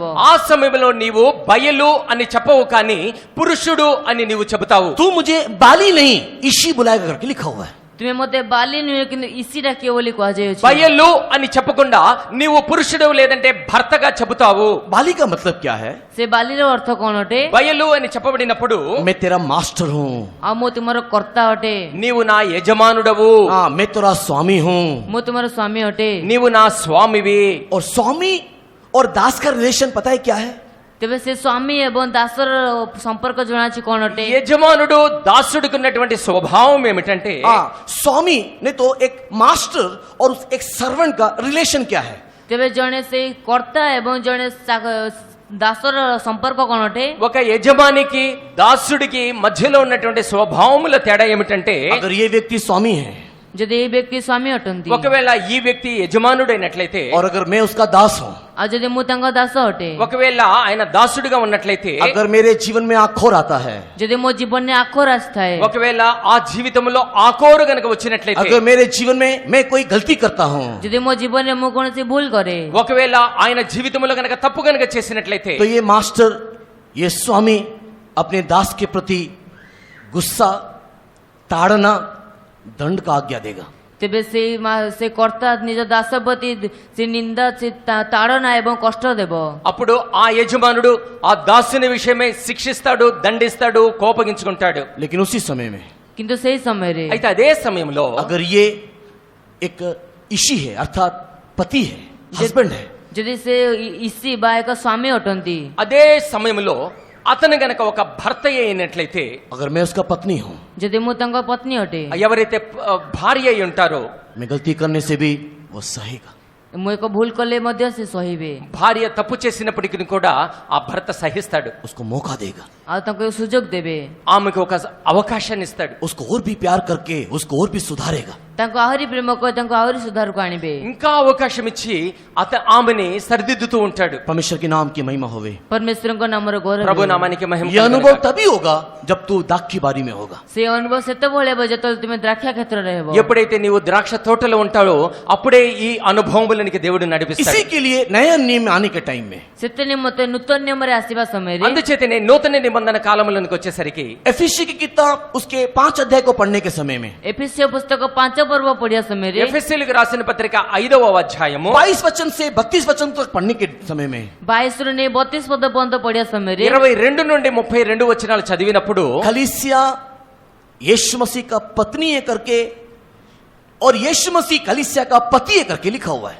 ତେବେ ମଣ୍ଡଳୀ ଯୀଶୁଖ୍ରୀଷ୍ଟଙ୍କ ପତ୍ନୀ ଏବଂ ଯୀଶୁଖ୍ରୀଷ୍ଟ ମଣ୍ଡଳୀର ସ୍ୱାମୀ ବୋଲି ଲେଖାଯାଇଅଛି। యేసుక్రీస్తు సంఘమునకు భర్తలాగా సంఘము యేసుక్రీస్తుకి భార్యలాగా అక్కడ రాయబడి ఉన్నది. और वहां पर यह भी लिखा हुआ है कि स्वामी अपनी पत्नी को प्रेम करना चाहिए। ତେବେ ସେଠାରେ ଏହା ମଧ୍ୟ ଲେଖାଯାଇଅଛି ସ୍ୱାମୀ ନିଜ ପତ୍ନୀକୁ ପ୍ରେମ କରିବା ଆବଶ୍ୟକ। అక్కడ ఇంకొక విషయాన్ని కూడా రాయబడి ఉన్నది, భర్త తన భార్యను ప్రేమించబద్ధుడై ఉన్నాడు. पहला पत्रस 3 अध्याय को पढ़ने के टाइम में ପ୍ରଥମ ପେତ୍ର 3 ପର୍ବ ପଢିବା ସମୟରେ మొదటి పేతురు 3వ అధ్యాయం చూచినప్పుడు 1 से लेकर के 8 वचन तक को पढ़ने से 1 ରୁ ନେଇ 8 ପଦ ପର୍ଯ୍ୟନ୍ତ ପଢିଲେ 1 నుండి 8 చదివినప్పుడు पति अपने पत्नी को कैसे प्रेम करना चाहिए करके लिखा है। ତେବେ ସ୍ୱାମୀ ନିଜ ସ୍ତ୍ରୀକୁ କିପରି ପ୍ରେମ କରିବ ଲେଖାଯାଇଅଛି। భార్య భర్తను ఏ ప్రకారంగా हस्बैंड अपने पत्नी को భర్త తన భార్యని ఏ ప్రకారంగా ప్రేమించాలో అక్కడ రాయబడి ఉన్నది. वहां पर लिखा हुआ है उसको कमजोर पात्र जानते हुए उसको सह करके प्रेम करना चाहिए। ତେବେ ସେଟା ଲେଖା ଅଛି ତାଙ୍କୁ ଦୁର୍ବଳତାର ପାତ୍ର ଜାଣି ତାଙ୍କ ସବୁ କଥା ସହନ କରି ପ୍ରେମ କରିବା ଆବଶ୍ୟକ। బలహీనమైనటువంటి ఘటముగా ఎంచి ఆమెను నీవు ప్రేమించబద్ధుడవై ఉన్నావు. इसी प्रेम की गहराई को समझाने के लिए 1 कोरिन्थी 13 अध्याय में प्रेम सहता है, प्रेम ये करता है, प्रेम वो करता है करके लिखा हुआ है। ସେଇ ବିଷୟର ଗଭୀରତା ବୁଝିବା ନିମନ୍ତେ ପ୍ରଥମ కొరింథీయుରେ ସେ ପ୍ରେମ ଏହା କରେ ପ୍ରେମ ତାହା କରେ ବୋଲି ଲେଖାଯାଇଅଛି। ఇదే విషయాన్ని అర్థం చెప్పే నిమిత్తము మొదటి కొరింథీయులకు రాసిన పత్రిక 13వ అధ్యాయములో ప్రేమ ఇది చేస్తుంది, సహిస్తుంది, తాళుతుంది అని చెప్పబడి ఉన్నది. अगर हमारा परमेश्वर के साथ रिलेशन एक हस्बैंड वाइफ का रिलेशन अगर होगा तो ଯଦି ଆମ ପରମେଶ୍ୱରଙ୍କ ସହିତ ଆମର ସମ୍ପର୍କ ଏକ ସ୍ୱାମୀ ସ୍ତ୍ରୀ ସମ୍ପର୍କ ହେବ ତେବେ ఒకవేళ మన యొక్క జీవితంలో మన యొక్క రిలేషన్ మన యొక్క సంబంధం మన ప్రభు అయిన యేసుక్రీస్తు తోటి ఒక భర్తలాగా గనుక ఉన్నట్లయితే परमेश्वर के प्रिय लोगों हमारे गिरावट में, पराजय में, ट्रबलसम लाइफ में, आखोर में एक द्वार, एक आशा दिखाई देगा। ते परमेश्वर ଆମର ପତନରେ ଆମର ଅସୁବିଧାର ଜୀବନରେ ଏକ ଆଖର ଜୀବନରେ ଏକ ଆଶା ଦେଖାଯିବ। దేవుని ప్రియులారా, మన యొక్క ఆకోరు అనుభవములో, మన యొక్క శ్రమలో, మన యొక్క బాధలో మనకు ఒక నిరీక్షణ ద్వారం మనకు కనిపిస్తూ ఉంటుంది. लेकिन दुख की बात पता है क्या है? କିନ୍ତୁ ଦୁଃଖର ବିଷୟ ଜଣାଅଛି କଣ ଅଟେ? అయితే దుఃఖకరమైనటువంటి విషయం ఏమిటో తెలుసా? अनेक पत्नी लोग इस बात को समझते नहीं है। ଅନେକ ପତ୍ନୀ ମାନେ ସେ ବିଷୟକୁ ବୁଝନ୍ତି ନାହିଁ। అనేక మంది భార్యలు ఈ విషయాన్ని గ్రహించలేకుండా उनके ఉన్నారు. लाइफ में प्रॉब्लम आने के टाइम में the right person is his husband, सही व्यक्ति है उसका स्वामी जिसके पास उसका प्रॉब्लम बोलना चाहिए। ତେବେ ତାଙ୍କ ଜୀବନରେ ଅସୁବିଧା ଆସିବା ସମୟରେ ସଠିକ ବ୍ୟକ୍ତି ଯିଏକି ତାଙ୍କ ସ୍ୱାମୀ ତାଙ୍କ ପାଖରେ କହିବା ଆବଶ୍ୟକ। అటువంటి సమయం ఎప్పుడైతే తన భార్య జీవితంలో వస్తుందో ఆ భార్య ఖచ్చితంగా ఆలోచించాలి, దానికి తగినటువంటి సమాధానము తన భర్త దగ్గర మాత్రమే దొరుకుతుంది, అతనికే చెప్పాలి అని. हस्बैंड क्षमा करेगा या नहीं करेगा डाउट से कई स्त्री लोग घर छोड़ के चले जाते हैं। ତେବେ ସେଇ ସ୍ୱାମୀ କ୍ଷମା କରିବେ କି ନାହିଁ ସେଇ ବିଷୟକୁ ବିଚାର କରି ସ୍ତ୍ରୀ ମାନେ ଘର ଛାଡି ଚାଲି ଯାଆନ୍ତି। ఆ భర్త క్షమిస్తాడో లేదో అనేటువంటి సందేహముతోటి అనేక మంది భార్యలు తన యొక్క గృహమును భర్తను విడిచిపెట్టి దూరంగా వెళ్ళిపోతారు. अगर स्त्री घर छोड़ के चला जाए तो स्त्री का अवस्था क्या होगा आप लोग खुद ही सोच करके देखिए। ଯଦି ସ୍ତ୍ରୀ ଘର ଛାଡି ଚାଲି ଯାଉଛି ତେବେ ସ୍ତ୍ରୀର ଅବସ୍ଥା କଣ ହେବ ଆପଣ ନିଜେ ହିଁ ଚିନ୍ତା କରି ଦେଖନ୍ତୁ। ఒకవేళ ఏ స్త్రీ అయితే తన గృహమును భర్తను విడిచిపెట్టి బయటికి వెళ్ళిపోతుందో ఆ స్త్రీ యొక్క ఆ స్థితి ఏ రీతిగా ఉంటుందో మీరందరూ ఆలోచించుకోండి. उसी प्रकार ସେଇ ପ୍ରକାର అదే ప్రకారం आखोर की अवस्था में रहने के समय में, ଆଖରର ଅବସ୍ଥାରେ ରହିବା ସମୟରେ, ఆకోరు అవస్థలో ఉండే సమయంలో, जीवन में कष्ट, क्लेश, परीक्षा, गिरावट आने के समय में, ଜୀବନରେ କଷ୍ଟ କ୍ଲେଶ ପରୀକ୍ଷା ପତନ ଆସିବା ସମୟରେ, జీవితంలో కష్టము, శ్రమలు, క్లేశములు వచ్చేటువంటి సమయంలో the right place is the presence of God. ଆଉ ସେ ସଠିକ ସ୍ଥାନ ହେଉଛି ପରମେଶ୍ୱରଙ୍କ ଉପସ୍ଥିତି। సరి అయినటువంటి స్థలము దేవుని యొక్క సన్నిధి అయి ఉన్నది. लेकिन कई लोग गलती कर दिया बोल करके परमेश्वर के सम्मुख से ही दूर चले जाते हैं। କେତେ ଲୋକମାନେ ଭୁଲ କରିଦେଲୁ ବୋଲି କହି ପରମେଶ୍ୱରଙ୍କ ସମ୍ମୁଖରେ ହିଁ ଦୂରକୁ ପଳାଇ ଯାଇଥାନ୍ତି। అయితే చాలా మంది తప్పు చేసామనేటువంటి ఆ స్వభావముతోటి ఆ సంఘము నుండి దూరముగా వెళ్ళిపోతూ ఉంటారు। इसी के लिए तो लोग ये गीत गाने नहीं पाते हैं। ସେଥିପାଇଁ ସେ ଲୋକମାନେ ଲୋକମାନେ ଗୀତ ଗାଇ ପାରନ୍ତି ନାହିଁ। అందుచేతనటువంటి వారు గీతము పాడలేరు। कौन सा गीत गाने नहीं पाते हैं? କେଉଁ ଗୀତ ଗାଇ ପାରନ୍ତି ନାହିଁ? ఎటువంటి పాట పాడలేరు। जब मैं अंधकार से भरा हुआ मृत्यु की तराई में जाऊंगा, परमेश्वर मेरे साथ है करके बोलने वाला गीत नहीं गा पाते। ତେବେ ଯେତେବେଳେ ମୁଁ ଅନ୍ଧକାରରେ ପରିପୂର୍ଣ୍ଣ ମୃତ୍ୟୁ ଛାର ଉପତ୍ୟକା ଦେଇ ଯିବି, ସେତେବେଳେ ଯୀଶୁ ମୋ ସହିତ ଅଛନ୍ତି, ଏଇ ଗୀତ ଗାଇ ପାରନ୍ତି ନାହିଁ। ఎప్పుడైతే అంధకారపు లోయలో నేను సంచారం చేస్తూ వెళుతూ ఉంటానో అటువంటి సమయంలో నేను ఏ అపాయమునకు భయపడను అనేటువంటి పాటను వారు పాడలేరు। आइए हमारी आंखों को बंद करेंगे। ଆସନ୍ତୁ ଆମେ ଚକ୍ଷୁ ବନ୍ଦ କରିବା। రండి మన కళ్ళు మూసుకుందాం। हमारे लिए एक ही एक आशा का द्वार है। ଆମ ନିମନ୍ତେ ଗୋଟିଏ ହିଁ ଆଶାର ଦ୍ୱାର ଅଛି। మన నిమిత్తమే ఉంచబడినటువంటి ఒకే ఒక నిరీక్షణ ద్వారం ఉన్నది। हमारे जीव में गिरावट कमजोरी आ सकता है, ଆମ ଜୀବନରେ ସେ ପତନ ଆସିପାରେ, మన యొక్క జీవితంలో నిరాశ పడిపోయేటువంటి స్థితి लेकिन కలగవచ్చు। हमारे यीशु हमें उसके समान बनाने की कोशिश कर रहा है। କିନ୍ତୁ ଆମ ଯୀଶୁ ଆମକୁ ତାଙ୍କ ପରି କରିବା ପାଇଁ ଚେଷ୍ଟା କରୁଅଛନ୍ତି। అయితే మన ప్రభు అయిన యేసు తన యొక్క సారూప్యములోనిగా మార్చడానికి ప్రయత్నం చేస్తూ जब ఉన్నాడు। आखान ने गलती किया, उसको आखोर में मार दिया गया। ଯେତେବେଳେ ଆଖାନ ସେ ଭୁଲ କଲେ ତାଙ୍କୁ ଆଖାରରେ ମାରି ଦିଆଗଲା। ఎప్పుడైతే ఆకాను పాపం చేసి ఉన్నాడో ఆకోరు లోయలో అతన్ని చంపివేసి ఉన్నారు। पता है क्यों? ଜଣାଅଛି କଣ ପାଇଁ? ఎందుకో తెలుసా? क्योंकि उस समय में परमेश्वर उन लोगों के लिए मास्टर था, बाली था। କାରଣ ସେଇ ସମୟରେ ପରମେଶ୍ୱର ସେମାନଙ୍କ ନିମନ୍ତେ କର୍ତ୍ତା ବା ବାଲି ବୋଲିଥିଲେ। ఎందుకనగా ఆ సమయంలో వారి నిమిత్తమే మన దేవుడు భర్త అయి ఉన్నాడు। लेकिन आज भी हमारा परमेश्वर हमको सह रहा है। କିନ୍ତୁ ଆଜି ମଧ୍ୟ ଆମ ପରମେଶ୍ୱର ଆମର ସହନ అయితే କରୁଅଛନ୍ତି। ఈ దినము వరకు కూడా దేవుడు మనల్ని సహిస్తూ ఉన్నాడు। हमारे गलती को भी देख करके वो चुपचाप बैठता है। ଆମର ଭୁଲକୁ ଦେଖି ସେ ଚୁପଚାପ ବସିଥାନ୍ତି। మన యొక్క తప్పిదాలను చూస్తూ కూడా ఆయన మౌనముగా చూస్తూ ఉన్నాడు। पता है क्यों? ଜଣାଅଛି କଣ ପାଇଁ? ఎందుకో తెలుసా?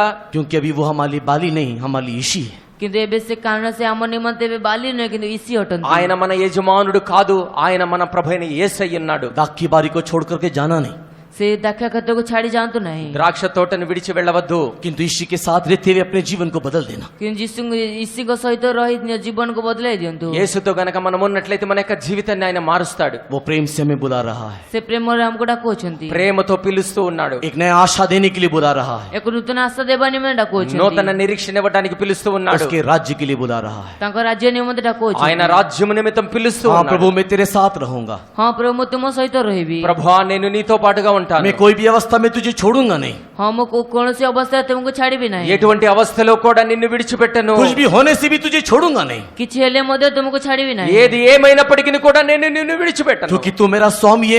मैं तुझे छोड़ के कहाँ जाऊं? କାରଣ ତୁମେ ମୋର ସ୍ୱାମୀ ଅଟ, ମୁଁ ତୁମକୁ ଛାଡ଼ି କୁଆଡ଼େ ଯିବି? ఎందుకని నీవు నా యజమానుడు అయి ఉన్నావు కనుక నిన్ను విడిచిపెట్టి ఎక్కడికి వెళ్ళగలుగుతాను? ऐसे बोलने वाले, ऐसे समर्पण करने वाले केवल हाथ उठा के धन्यवाद करेंगे। ଏପରି କହୁଥିବା ଏପରି ସମର୍ପଣ କରୁଥିବା ଲୋକମାନେ ହସ୍ତ ଉଠାଇ ଧନ୍ୟବାଦ କରିବା। ఇటువంటి ప్రకారముగా చెప్పగలిగినటువంటి వారు తమ చేతులెత్తి దేవునికి స్తోత్రములు చెప్పండి। Praise the Lord, praise the Lord, praise the Lord, praise the Lord, praise the Lord, praise the Lord.